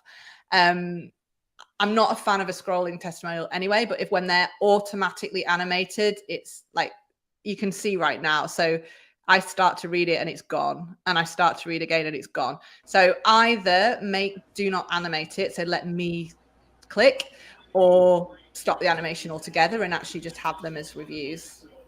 Lisa, it sounds like you're there now. Yes. Hi, can you hear me? Hi. Yes, I can. Hello. Hi. Yeah, I don't know if you caught that, but just your testimonials, that animation on them is kind of moving too fast to read. So just taking that animation off would be great for a start. Is there a particular page you want me to look at, or a challenge you're finding? Just give me a bit of background. Well, the background is this is a completely new website. So okay. I, first of all, don't have that many visitors to it. It's on the Shopify platform, which has some limitations. For instance, at the very top, the purchase Ukraine jewelry and support from refugee children, I can't figure out how to change that color. So, I mean, that's something I need to fix. And again, because I'm a visual person, I see things like that. Yeah. But I would love to get your thoughts on just like the copy. Just hearing how to find my customer and put things in their words has been a huge help. Yeah. Elena, it's been fabulous. So I will go back and look at this site related to that. I also see when it's showing up right now, it's not just on the screen, not showing the whole page. And right. But anyway.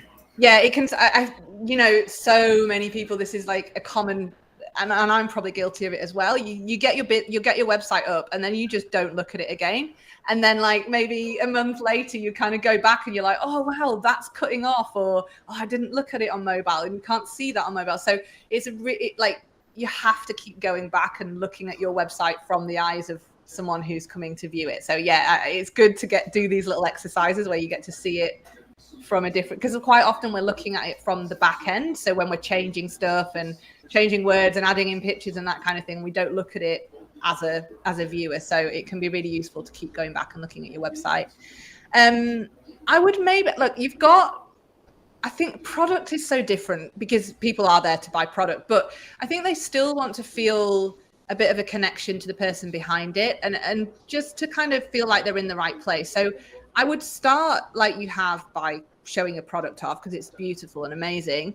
But I then maybe before you go into collections, I would just maybe get a little bit of copy here just to kind of, I don't know, make people feel comfortable, make them feel like they're in the right place. Just, you know, maybe say who this jewelry is for, or how it came to be, or just give them a little bit of kind of, something that builds that connection before you just go back into more kind of jewelry connections. Collection. So you've just got, okay, let me go into a different page. So about us, I always like to go. And actually what you'll find is generally it works more for service. With products, it's a bit different, but people will usually go from your home page to your about page to your how I work or product page. So that's the general navigation of someone. So the about page tends to be the second most visited page on a website. So it's really important. It's like prime real estate. So we really do need to kind of pay attention to it. Okay, so you've got it written in third person as well. Was there a particular kind of reason behind that? Because, as I put in chat, a business mentor told me to do that, but I don't agree. So I'm just going to change it back. I already have a note. I'm like, okay. I didn't like that. Yeah. Advice, but because also, like, mine is written more of like an artist statement, and I haven't said this is my artist statement, but yeah, you know, that's what other artists will do on their website as well. Yeah. Okay. I see.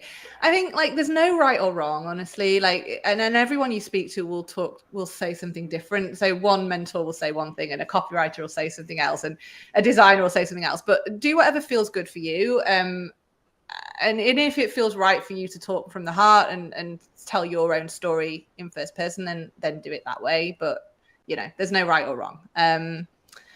Okay, so let's read through this. Yeah,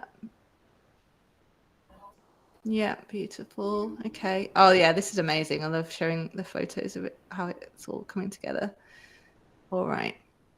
Now, there's a lot. I was going to say that also used to be a much longer about us section, and the mentor had me really shorten it. Yeah. I think I'd like to put a little bit more back into it, but I don't know. Yeah, I mean, I think that's a good amount. You've kind of talked about why you've given the story, the why you do it, the kind of background to the symbolism and things, which is great. What else would you want to put in there? What did you take out? Oh, there was some information about the materials I work with. Okay. I work with something that others don't traditionally work with. Okay. What could be nice is a video, if you feel comfortable doing that. So kind of these are beautiful. If you can create some sort of behind the scenes video where you're kind of talking through the materials and maybe showing how you creating something, I think that could be really strong because it is such a visual product, right, and such a lovely backstory. So a video could be really nice, and they don't have to be anything high tech. Like you could just be talking to camera if you feel comfortable in front of the camera and just kind of, you know, telling a lot of this story yourself rather than in your words, and then maybe you talk about the materials in copy. So that could be one way of doing it, just so you know, not just adding loads more words to your page, kind of do it through video instead. Okay, let's just quickly look at some product descriptions. So I'll just pick one at random. Oh, here we go.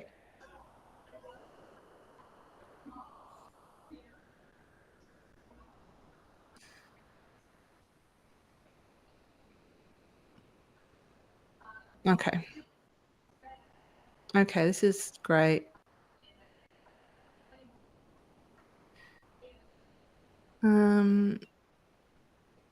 I would maybe if you can kind of bullet point this a little bit more rather than it being so, you know, so you've kind of got a bit that's like more like specs and it's and it's this bit is a bit more bullet points, just to kind of break up the copy a little bit. But I love that you've got so much detail in there. I love that you got the chakras in here.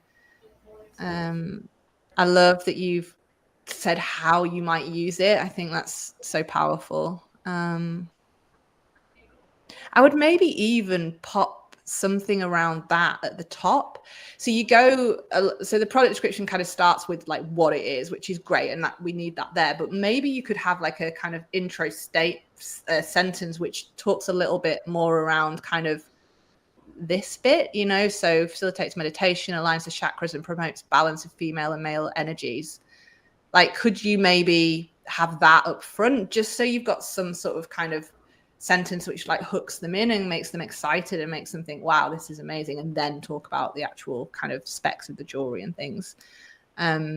Right, it's in the first sentence, but that first sentence is kind of long, so it's kind of lost, right? In this bit, take out, gemstones that facilitate, have that first. Yeah, definitely. Put all that first and then go into what it is. So always starting with why, you know, the famous book, Start With Why. You can apply start with why to everything. It doesn't just apply to kind of business strategy, like start with why in your copy as well. So it's a really good kind of rule of thumb. Like I know I talked earlier about starting with the problem and that's kind of starting with why as well. But like, just kind of think, why would someone want this? Why should they care? Why would they want to read this piece? Why do they want to buy from me? Start there and then go into the what and the how. Right. But it's a beautiful website. I mean, yeah, it's really well done. I think, thanks. I think, just getting a little bit more copy here. Like I definitely have this up front, but then maybe something here before you go into the collections, maybe pull something from your about page into here. And then I would, on your about page, if you can, do a video from you, just kind of talking about your story and why you're so passionate. That would be great. And then, maybe talking a bit about more of your materials. And then on your product descriptions, just starting with why and starting with that really emotive connecting sentence for them, and then going into the what and the how. Does that help? Great. It does very much. Thank you so much. It's good.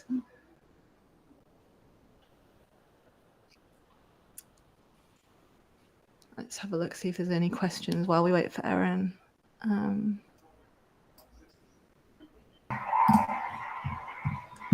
Alrighty, thanks, Lisa.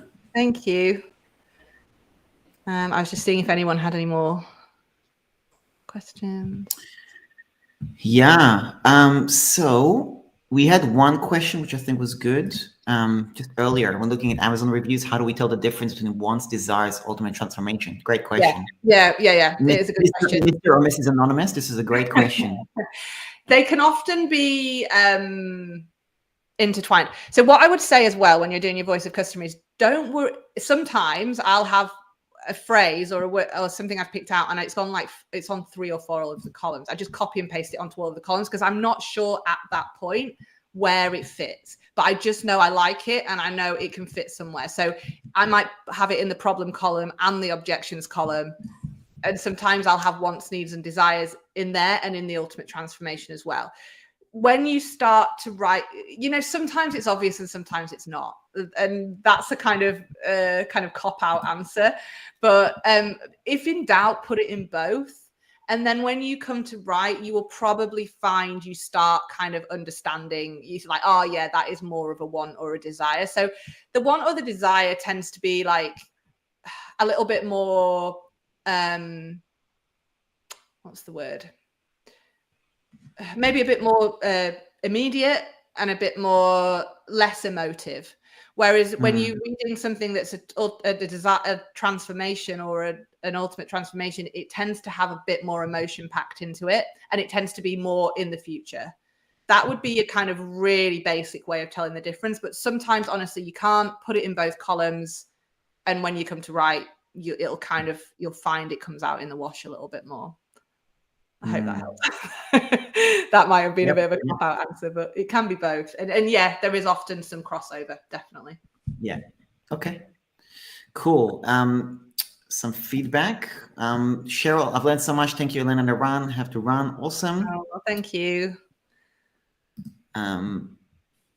Lisa loved the jewelry. Yes. I know. That's amazing, Lisa. I want some.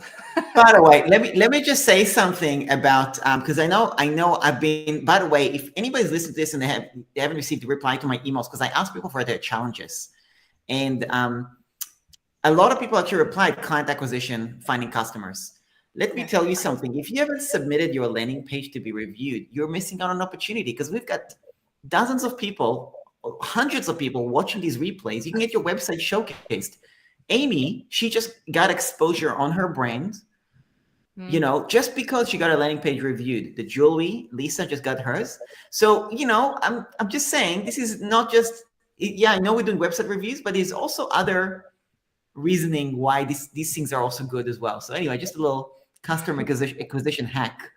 You know, if I'm in that situation and I can get my name in front of an audience, I'd do it, even if I'm not comfortable. And I'm not comfortable probably 90% of the time. I wouldn't even be on social media, period, if I didn't have a business.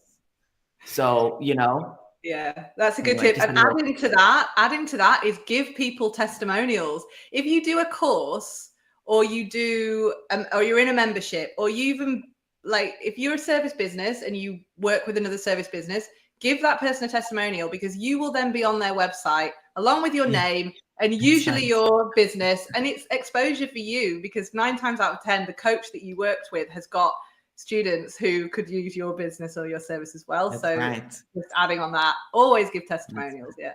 That's right. So there you go. Okay, we do have some more websites. I'm just checking if Larissa is available to hop on with us. I think we have a website. You want to do another one? You ready to? Yeah, I'll do. I'll have time for one more. Yeah, I'll do one more. Okay. All I'm worried about is my kids coming home and havoc. So they're meant to be out till 5. So yeah, we'll do one more and then. Okay. They'll probably ruin everything. Sounds good. Let me just have a look on our pages. Okay, so we did Larissa. We have Lisa Spector. So let me just send you that. Oh yeah, got that one. Yeah, this is a membership. That one, okay. Yeah. And Lisa also. There was a little thank you there from Cindy, in case you didn't see as well. Thank you, Elena. Around commenters, it was much better when I got professional website builder, not around. Good. Had to put and that then, in. yeah, just to make sure. Okay. Lisa Spector, if you want to just message me on. Oh, Larissa is ready as well. Okay, we'll do 2 more. Let's do Lisa, because I just already called her up, and then as soon as we're done, if you have time, we'll do another voice of customer. Yeah, we could do 2. Yeah. All right, let me just share my screen. Yeah, and then Lisa Spector, if you wanna, so funny, Lisa. Every time I see your name, I'm thinking Harvey Specter from Suits. If anybody knows. Anyway, any relation? Yeah. I'm just gonna send you the link so you can hop with us as well. Okay, I'm just scrolling down. Yeah, send me a message on Messenger, Lisa, and then we'll get you on. Yeah, Lisa, if there's been any particular struggle you're having or anything you want to bring up for me to look at specifically, let us know. If not, I'll just kind of have a little look through. I love practice less, play more as a headline. Nice use of parallelism there. For immediate to advanced classical pianists. Amazing. You've said who it's for. Double your proficiency in half the time. Amazing. I can see why I should be here. After I write my hand. Yeah. Which is amazing. This is a really great example of opening a story loop. So after I broke my hand, I was told I'd never play piano again. Like, how great is that sentence to make you want to read the rest? So that's really nice as a subhead. And what you've done really well here, Lisa, is and a really great tip for everybody rewriting or writing their website is people skim websites. So most people will not come to your website and read every word line for line. What we'll do is this: scroll, scan, scroll. Yeah, I'm interested. Go back to the top and then start reading. Okay, that's how, like, that's what most people do on a website. So we want to make sure it's designed for the scanners. And the way to make sure it's designed for scanners is to have really great subheads the whole way down. So subheads that stand out and make you want to read them. A good subhead is not my story or my process or our vision. Those are not good subheads, right? A good subhead is benefit driven and it makes you want to stop and read the rest. So this is great examples of amazing subheads here, because you do really want to stop and read that. Lisa, it sounds like you're there. Is that right? No? Thought I could hear you. Introducing the Piano Ninja Tricksters Club. Okay. Here I start feeling a bit like, oh, I don't want to read this. It feels a little bit like copy heavy, and yeah, I'm a bit like, oh, is there another way you can format this which makes it kind of a bit less in your face copy? Are you dedicated? Yeah, you've tried everything.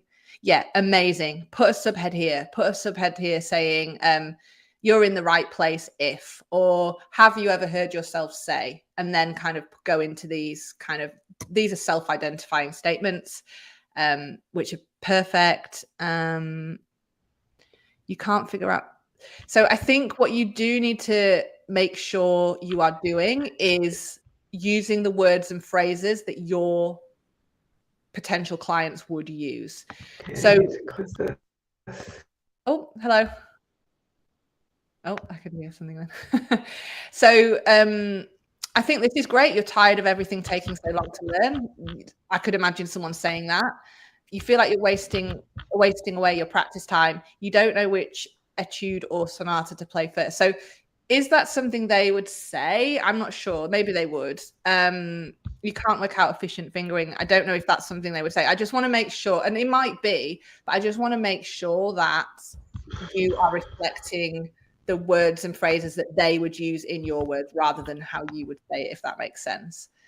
You'll be learning tricks. Yeah. So this is all about how it works and what happens. And you really do need to get this into a format that makes it stand out and makes you want to read it. You don't need to practice more. You need to practice less while practicing smart. Piano Ninja Tricks help you do just that, so you can focus on making music with joy and ease. This is a beautiful little sentence. I might pop that near the top because it's more kind of benefit driven and emotive. So I would maybe throw that up near here, or maybe under your video before you kind of go into your story. Enrollment closes June the 1st.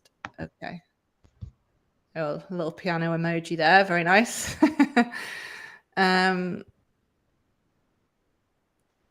Yeah.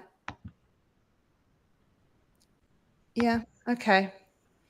I think, Lisa, if you're there, it might be good to just have a little chat and see if there's any particular challenges that you want me to talk about. Oh, you are there. Hi. Can you see me and hear me? Yeah. Hi. Okay, I need to go back here. Okay. Thank you so much. Oh my God, this is so good. Oh, good. Yeah, so a couple of things. One is just, this is not the normal wait list. This is just, usually that link is, join here when it's open. So okay. A couple of questions. In your previous reviews, you had mentioned the CTA button, should really inspire them. So I'm wondering, when it is live, like what should that say? Join, other than join the membership. Like do I want to put the end result in the CTA button? Yeah, look, sometimes a very direct, this is what it is button is needed. And usually above the fold. So in that bit above the fold, which is what we're looking at now, I usually recommend a more direct, straight to the point call to action, especially for joining wait lists, because people aren't there to make a buying decision so much. They're not really there to hang around and read all the copy. But this is actually normally the buy. This is really not the real wait list. This is usually the buy. Yeah. So I think I don't have too much of a problem with a join the waitlist button above the fold, but yeah, I would change that maybe further down where you have, do you have this button again? No. Yeah. Okay. Yeah. So further down, yeah, always make your buttons benefit driven. There are exceptions. For example, on product sites, there is room for buy now and that kind of thing. But generally, rule of thumb, yeah, make your call to action benefit driven and answering the question, I want to, or sorry, not this question, statement, I want to, or I want you to. So that, if that makes sense, that's a nice little thing in your head to think, okay, the button on the copy should answer this to the rest of this. I want to. Okay, great. Yeah. Okay. Yeah. And okay, another question. I'm, come from the Stu McLaren world where he says people don't watch videos on sales pages. So, don't emphasize videos. But I'm a pianist. People want to hear demonstrations. People are joining because they want to know I can play. So are there too many videos? There's one main at the top, and then there's the short little mini ones at the bottom. Okay. Yeah, look, going back to the point before, there is just conflicting advice everywhere. I actually haven't heard Stu McLaren that particular. What's his reasoning behind it? Just people. Well, this just data shows that people don't watch the videos. Okay. But I think because of what I do, it's different. I think you can never give one, and Stu would probably agree with me here. Hopefully, I don't want to override the great Stu McLaren, but you can't just have one blanket rule for everyone, right? It just really, you have to use some level of, knowing your own business, common sense, I suppose, in a way, and someone is going to want to hear the piano if they are there to. Learn the piano. So yeah, I am a big fan of video because I think it builds a connection. I think it can say, one video can say more than 2 web pages could ever say in a lot of cases. So I think your videos are great, and don't tell you, but I disagree. No, he's good about people disagreeing with him. So he's fine. I love your video. I wouldn't take the videos out. Definitely not. Okay. And just so you know, that blank spot is usually a timer when this page is live. Okay. It's a countdown timer. I love your, where did you find a piano emoji? That's amazing. Oh my God. I use it in everything. And you'll see it. It's one of the regular emojis. So I also, first of all, everything you've said has been so helpful. I have taken copywriting from Laura Belgray and from Tarzan K, who I think are 2 of the best copywriters on the planet. And I'm still learning a ton from you. So that's a huge compliment. Thank you. So that is, wow. Thank you so much.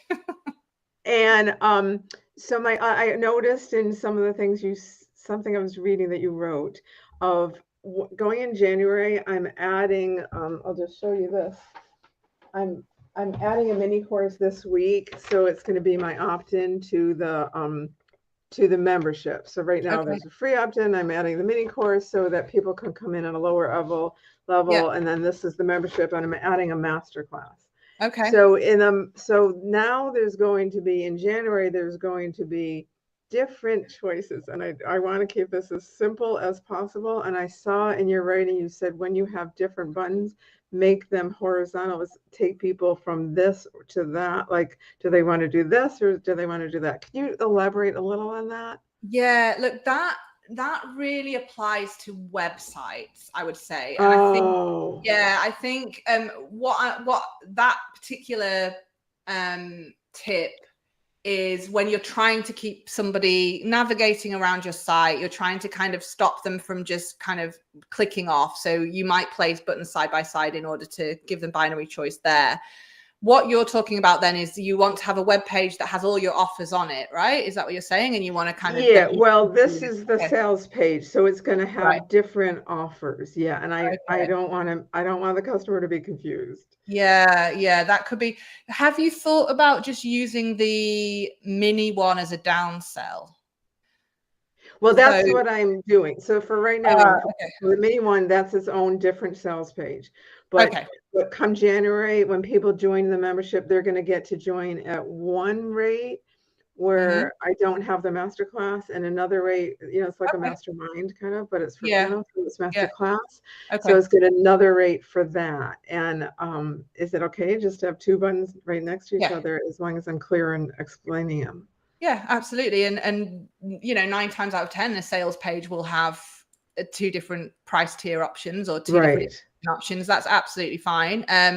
The other way to do it is to have it as an upsell on your thank you page or your purchase page. But I wouldn't necessarily think, but I don't think you need to do that. I think you just, this is one price option and this is another. Things to remember with pricing. So this applies to sales pages, websites. Put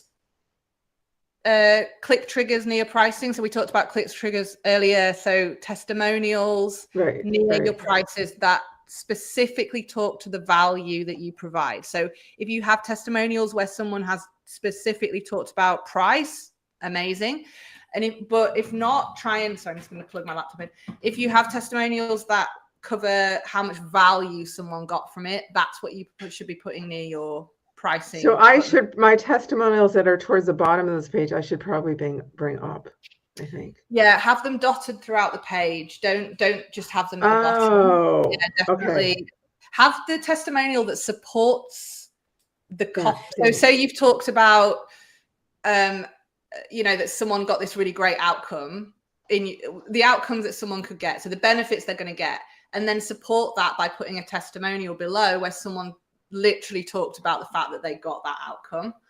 And then when you're talking about pricing, put a testimonial near that where someone talked about the value they got, or maybe they even say, oh, I wasn't sure whether I was prepared to kind of invest in this, but it was the best investment I ever made. So if you've got testimonials around that, put that. Yesterday, someone wrote me and said, this is the best investment of 2022. Yeah, amazing. So have that near your pricing, definitely. Other things with pricing, just for anyone watching, if you have, with pricing, quite often we can use anchoring.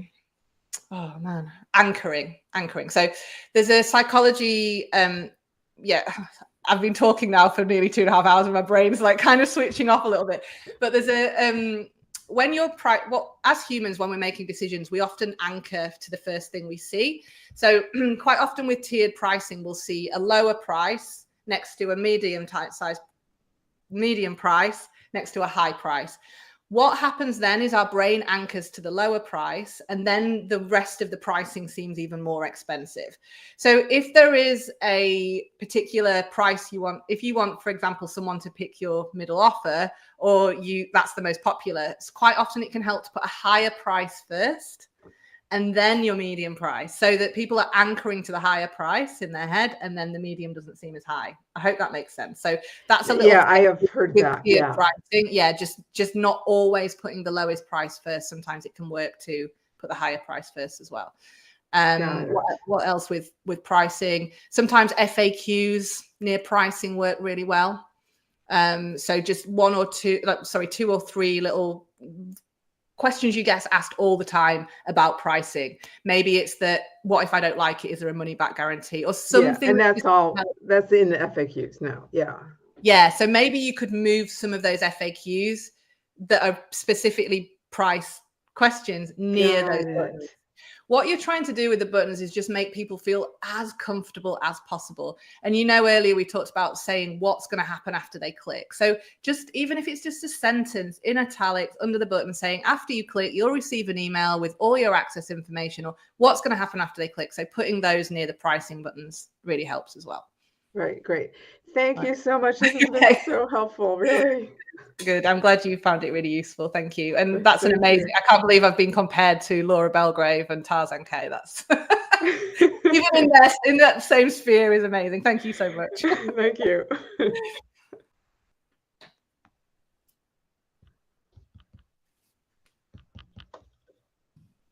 Alrighty. All right. Okay. Are we doing one more? I think we. Yes. I'm just waiting for Larissa to hop on. Okay. Yeah, and we'll do a little bit of a voice of customer. I think will be a good wrap up. Yeah. So I'm gonna throw it out there. I was just thinking about obviously I think this has been really helpful for a lot of people, and I think a lot of people are wanting to get their website done, their landing page, getting reviews, and you have a 4 weeks program that you do, right, to help people getting all that done. Yeah. If you can do me a favor, if you're listening, leave a comment in the chat. I will have a chat with Elena about this later. But if we were to do some sort of a package where my team will build your website on system with all the pages, and Elena will work with you for 4 weeks to actually get all the content up, would that be something you'd be interested in?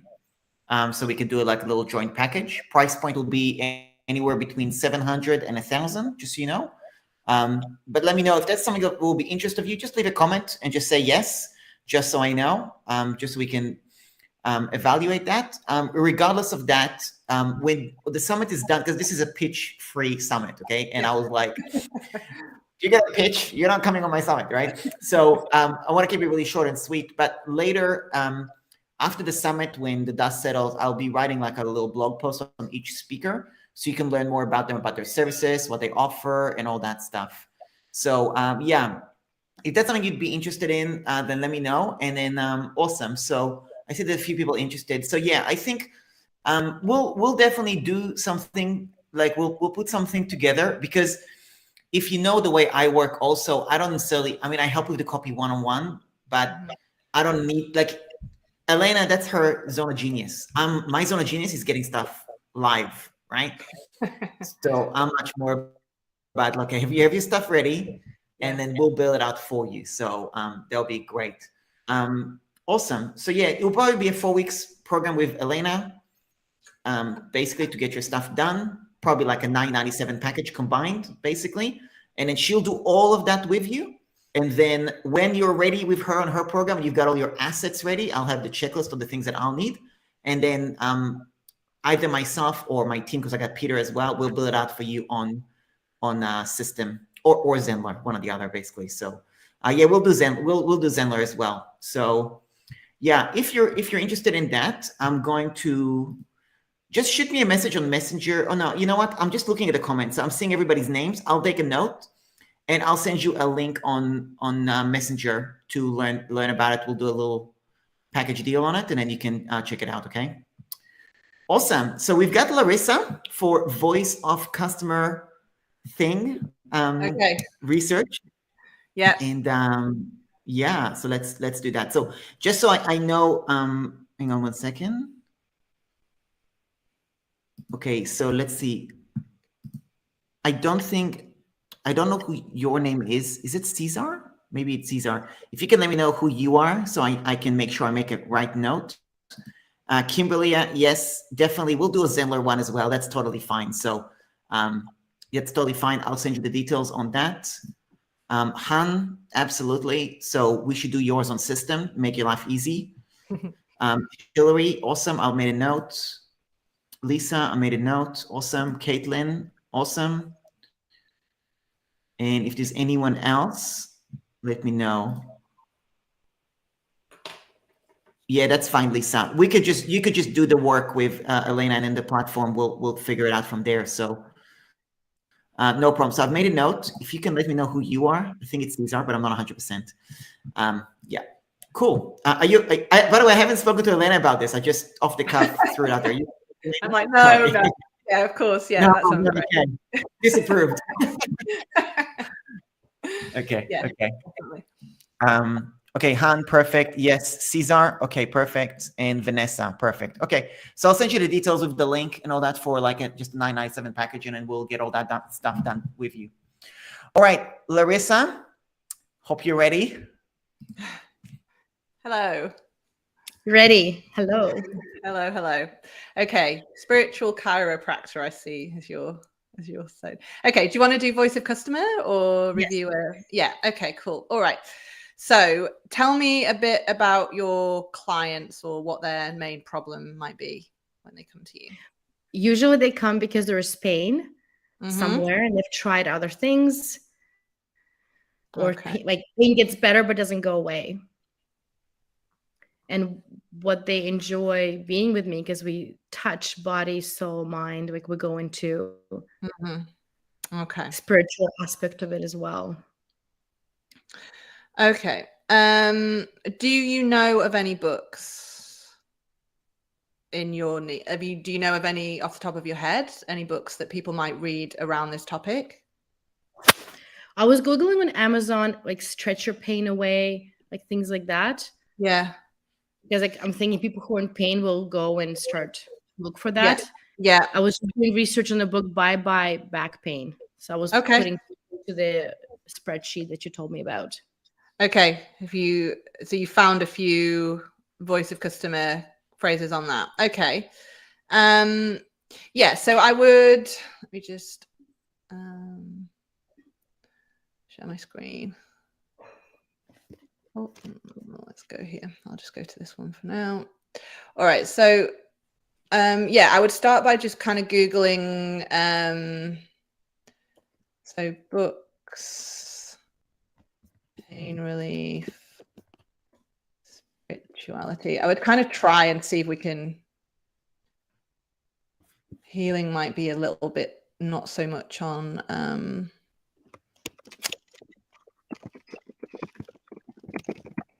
let's try physical healing. It can be a kind of trial and error thing, just while you're trying to. So that one might work. It's only got 4 reviews, which is not good. So look, you can sometimes see on here.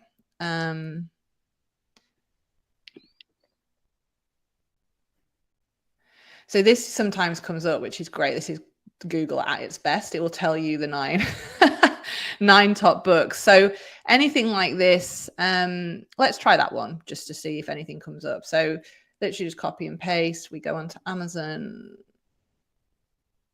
We put the book in. Okay, it's not too bad. It's got 194, which isn't great, but we'll see if there's anything there. So this is a long one, so we might get something from here.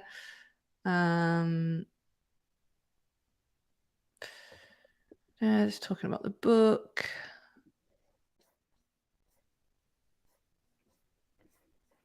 She embarked on a journey to learn through different experiences of energy medicine. Yeah.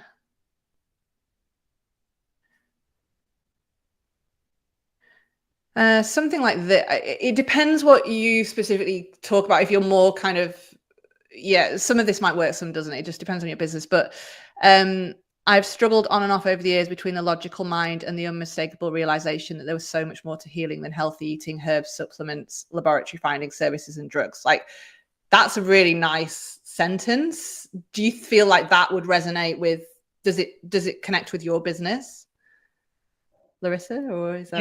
Yeah. Okay. Yeah. So great. So something like that is perfect. So I would copy and paste that and put that into my problem column. So particularly this, there is so much more to healing than healthy eating, herbs, supplements, laboratory findings, surgery, and drugs. Like, that is such a nice little statement. And I could really see how that could work in your copy. Weaved science, philosophy, and spirituality. That's a nice little phrase that you might use. I could see kind of picking that out. Is there anything else? No, probably not there.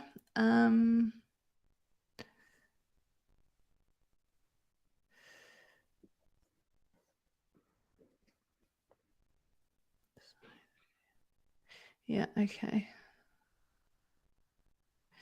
It was done in layman's terms. That could be something. So we might know that your audience kind of want it a more simplistic way of explaining things. That could be something that's useful to know.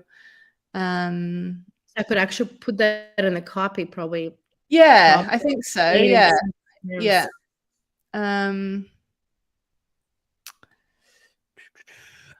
See if there's anything else. So probably not. So you do that, and then I'd kind of, okay, let's go through and see if there's anything in this. But so that's the kind of, it can be a little bit laborious, but like I said earlier, you'll sometimes find a book where you're like, oh wow, this has got, I mean, like loads of stuff. So this one's got a lot more reviews. It might not be particularly, oh, this is a big one. Sometimes people are like, you know, really go for it with the reviews. How long will GPs continue to ignore the emotional pain that's often behind physical manifestation of illness? I don't know if that's something that resonates with your business at all. But if it does, maybe you can kind of pick something like that. So many aha moments. That's nice. I've noticed the same. Yeah. So does that give you some kind of help with the voice of customer side? How you can kind of pick out, it sounds like you've done a bit already, but how you can kind of pick out the words and phrases.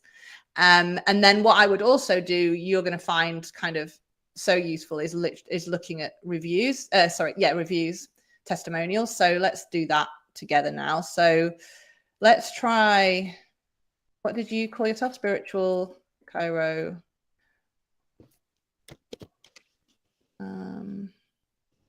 Let's just go on the top one since we're here. And just see if there's any testimonials on this website. Sometimes people don't have testimonials, which it doesn't look like this one is going to.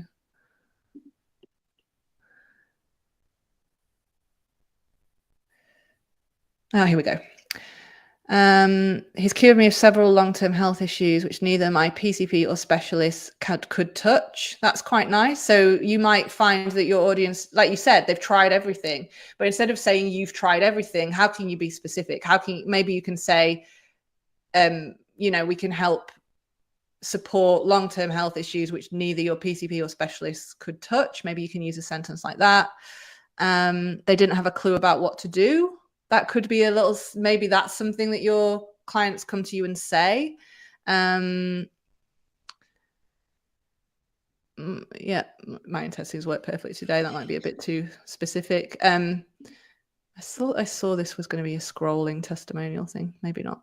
But yeah, so you can see how going on other people's websites and then reading their testimonials, because again, that James could be your client. It's just because he's written it for someone else. Oh yeah, here we go. It's a scrolling thing.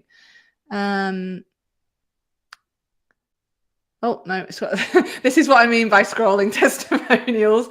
If we do have this animated testimonial, please get rid of it because it's so hard to read them.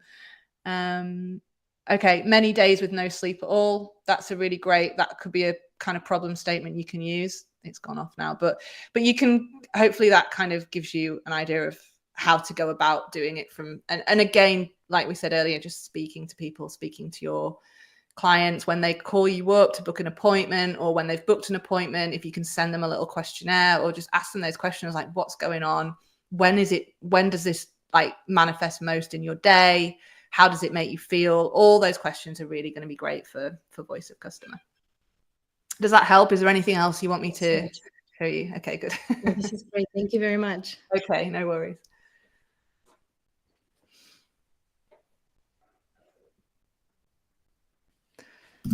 All righty. Awesome.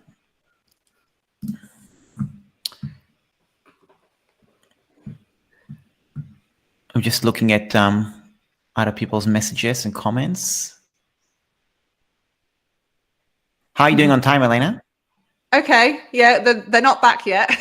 You'll know when they do get back. We'll hear the banging. You will hear them, definitely. We'll see a soccer ball flying across your face or something. Yeah. Suddenly you'll have, there'll be a lot of screaming going on. So okay. We're good at the moment. Awesome. So let's do the next page. Okay.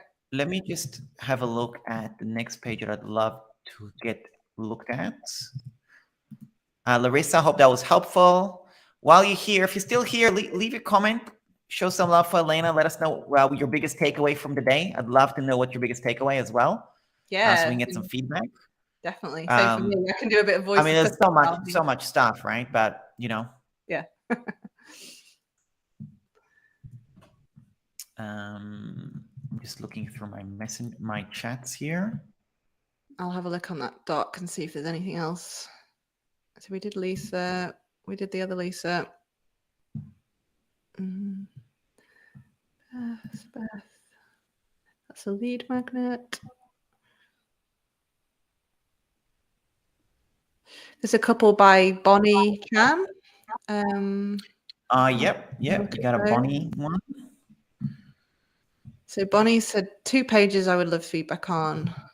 Okay, so why don't you let's do that. Okay. You could get started. I don't think Bonnie is here. Okay. So why don't you just go ahead and do that? I'll let you share your screen. Okay. And then I will.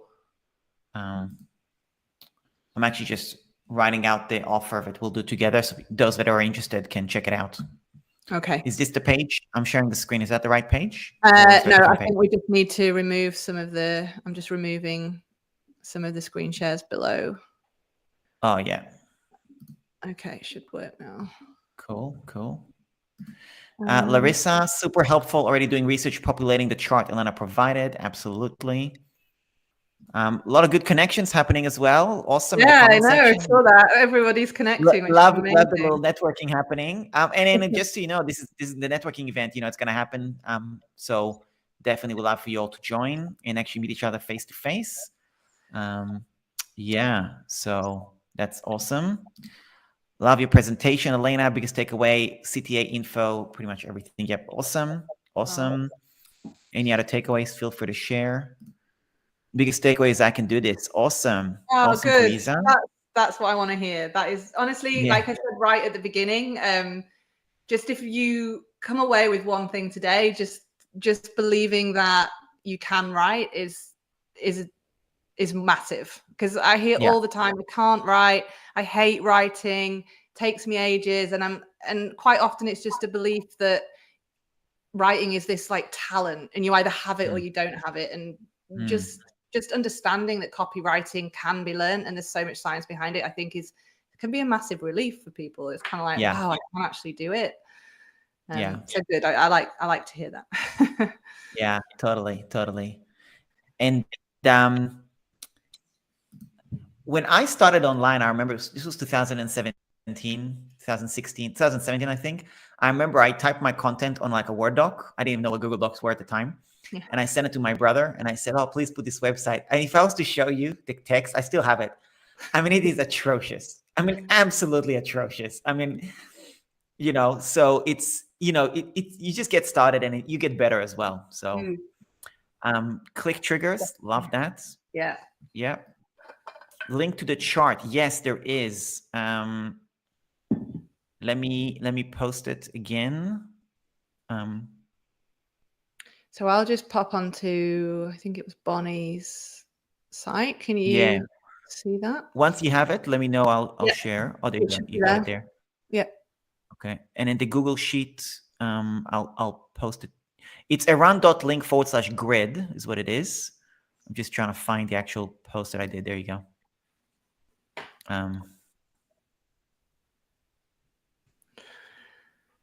Okay. Empowered Women Manifest with Joy bundle. Okay. Our personal daily habits to manifest success with flow and joy. All right. Again, I'd kind of want to see a bit more of the why before we go into the what and the how. So just kind of setting up who it's for.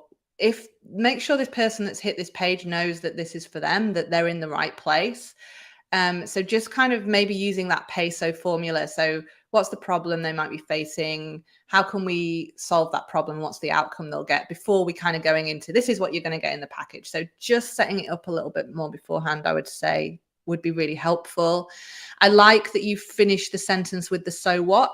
So we talk about that a lot. So whenever you write a sentence or finish a paragraph, you want to finish with the so what. So why should they care? What is the outcome? So if you've said something about what something like, so here, for example, 11 life-changing habits that help you manifest what you want with joy and flow, like, so what? Like, what's the end of that sentence? This one does it. So 6 powerful phone wallpaper affirmations to activate your next level growth. So that's the so what, activate your next level growth. If she just left that sentence at 6 powerful phone wallpaper affirmations, okay, that's an all right sentence. But the fact that we've added the so what at the end, so why should you care? What is the benefit? That just brings it up a level. So always finishing your sentences with the so what. Here we've kind of fallen into the call to action which is not benefit driven. So I don't want to download your bundle here. Thank you very much. But I do want to manifest success with joy and flow. I do want to do that. So that's what should be in the button. So if you're answering, like we've talked about the statement, I want to, your button would say manifest success with joy and flow. And that's what they're clicking to do. They don't want to download the bundle. I love this graphic because helping people move down the page, see how it starts here. That's a really kind of powerful tool to help people keep scrolling. So just having that little tip of the design of the arrow there so people scroll down, see what's inside. Again, we're just really focusing on the how and the what and not really delving into the why and the self-identifying statements and like, why should they care? So I would really like to see a little bit more kind of emotional connection from that and just show them why you created this for them. Like, what is it that they struggle with daily that this can help solve? But I like that it's really clear. So these kind of sync up perfectly with these. So there's no confusion. It's really, yeah, I get it. I can see how they all line up. There's 3 things I get from here. Compliments from empowered facilitators. Okay. I don't really know what that means. Compliments from empowered facilitators. And then count me in. There's not, I don't mind that kind of action-based button, like, yes, I'm ready, or count me in. I don't mind those. As a rule of thumb, yeah, benefit-driven call to action statements. I would love to see some testimonials. We've talked about that a lot today. So just peppering with testimonials is really powerful. I would maybe quite like to see, so you have the mock-up. So yeah, what it looks like inside. Is there anything where you can show me inside the program? I think that really helps when you're kind of buying or getting something like this. But yeah, I would just say doing a little bit of voice of customer into the reasons why someone might, like, we see what they get, but why? What is that trigger? What is the point where they're going to be like, yeah, I need to get this? What is it? How does their problem manifest in their day that makes them think I'm going to buy this bundle? And really kind of getting into that a little bit more, I think up front would really help before you go into this is what's included. Yeah. And like we talked about, changing the button on the copy button, maybe having a little mock-up of inside the kind of program hub or whatever that looks like, testimonials throughout, making sure you really have some powerful testimonials there. Maybe introducing yourselves a little bit more. Like, you have got a few photos, which is great, but maybe do you want to talk about, you know, Bonnie and Rebecca? Maybe just introduce yourselves could really help. You know, with opt-ins like this, it looks like it's a freebie. There's lots of conflicting advice as to like how long these freebie pages should be. I've been testing both with my own. So I had one that was really long and I've tested out short now. So I don't have the stats now because I've only just changed it back to short.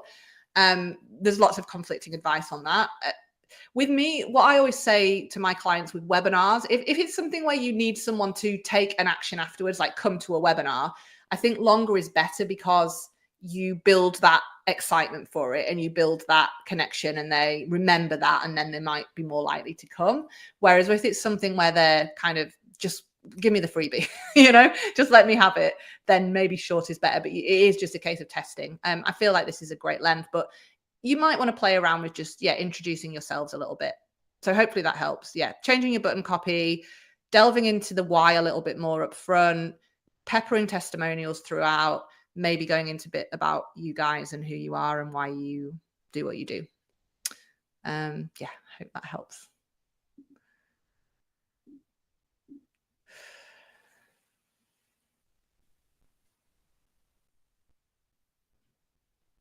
I've read the book Energy Medicine. Oh, good. Marcy's read it. Is it good? Is it worth a read? Yeah, let us know. Maybe you've reviewed it. Have you reviewed it, Marcy? I don't know if Erin is still around. Maybe he's popped off. I hope everyone has found I'm here, sorry. Yeah, good. Yeah, sorry, I'm here. I was embroiled in writing this page that we're gonna do together. You've already started it, okay. Oh, I'll have it ready in 2 minutes. I'll have it ready in 2 minutes. I don't have time to waste. I figured we could probably do 10 people, I reckon, at the maximum, and I'll tell you why. Like your package, I think is 600 or something like that, and then basically what I'm trying to do, I'm trying to fill up my December, so then I could say, okay, by the end, basically the guarantee is by the end of the year, you'll have your website live with all the pages you want, and that's kind of, don't get me wrong, I'll try to do it earlier, obviously, but 4 weeks with you. And then as soon as that's done, me and my team can get, so I reckon we can guarantee for 10 people, we'll have your website done by the end of the year. So, which is such an amazing way to go into the new year. And exact, like with my website, Words Workshop, that is kind of what I'm saying to people as well. Like let's get this done now. And let's get 2023, you're ready to go, ready to rock. So timing wise, it's totally. Awesome. There's still so many people on the live. I think we've been hovering at around the 30 to 40 people pretty much the whole time. So amazing to see you all diehards, absolute freaking diehards over here. Amazing. I did want to, there was something that I wanted to talk earlier, right? Yeah. I want to talk to you about pop-ups because I love pop-ups. Now, I love exit pop-ups. I don't do the time-based pop-ups where they are 20 seconds later. I found them annoying. Yeah. But when somebody tries to leave, I reckon that probably, I don't know, maybe a quarter of my email list is purely because I had a pop-up. I'm a huge fan of having pop-ups, but exit specifically. Yeah. Do you want to share your screen? Look at my website. Go to aroundfunnels.com /software. And then share your screen. Right. I think it's a really important discussion as well. And if you can, I'd love to get kind of maybe a critique on you know what I mean? Like that aspect I think is really important because that's, to me, you're wasting website visitors when you don't have one. Even though you might annoy some people, it's true, you will. Yeah. You know. Can you see that? Let me share my screen.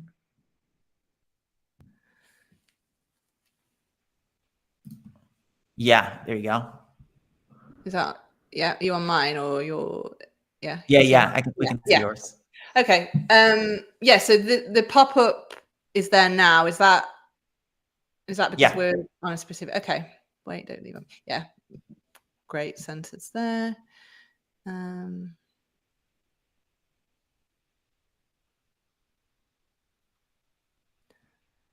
It's a lot that they get. So enter your email and get access to free ebook. Wow.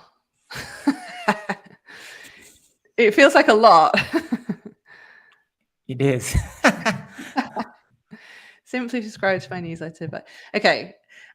I feel a bit confused. I'm like, am I subscribing to a newsletter or am I going to get all this stuff? And do I want all this stuff? I don't know. I'd cut it down a bit. It feels like there's a lot there. There is a lot there. I know, and you know what it's like. It's kind of like when people put on their course sales page like 55 videos, 300 downloads, and it's like that's not actually what people want, right? They don't want loads of content, they want loads of value. So I would kind of, I would definitely make these value based a little bit more as well. So like sales page template, okay, but what, like, why? What's the benefit and value there? What, like, is it kind of, is it a step by, like, is it to write your sales page in a day? Like, what is it that really can make that, elevate that a little bit more? Because it feels like it's a different audience. It's kind of like, well, these are productivity hacks and that's good, but then sales page, so that's more for a kind of coach consultant, but then website creation, then web technology, and then one-on-one consultation, and then subscribe to a newsletter. It feels like one person wouldn't want all of that. So maybe they could be a bit more tailored to like who that person is. But anyway, I would maybe make them a bit more value based. If you do want to offer all that out, I would maybe just kind of add another sentence to the end of the so what we've just talked about, like sales page templates. So what? Like what is, and finish the rest of that sentence with why they should care to get it. Yeah. Do you want me to look on the site itself, or do you want to just? No, it's all good. It converts. It converts really well. If it's not broken, don't fix it. Yeah, totally. But yeah, I totally agree with you. I put the little. Elena, you probably want to look at what I wrote there because I did it on the fly. Okay. Just because, just to make sure it's all good before I send it out to people. All right. Is that the one you put in the chat? Okay. Yeah, that's right. Okay. All right. I'll look at that afterwards. Yeah. Oh, yeah, that'll be great. Just then I'll. That's right. Okay. Just get it out there. Okay, let's get some comments. So Marcy said I have to write content which goes out every month to my membership, so I have to run. My biggest takeaway is the overwhelm has disappeared. I can do this even in German. Wonderful. Oh, that's wonderful. Amazing. Yeah. Can we make them in 3 different funnels, Cindy? What do you mean by that? Clarify. Han, yes, I apologize. That's true. You are right. Yes, Cindy, a lot of good stuff today. So much to learn. Absolutely. Yeah. Awesome. Love to write. Just didn't know how till now. Awesome. That's amazing. Oh, I never hear people say I love to write. That's great. Usually I hear I hate writing. So it's nice to hear someone love writing. Yeah, totally.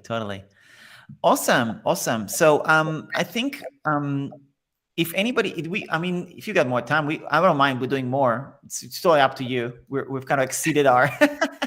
I feel like my brain is about to. Yeah, Elena's brain is fried. That's it. So, but look, here's what we'll do. If anybody wants to join me, I'm happy. Like we've got another 2 hours.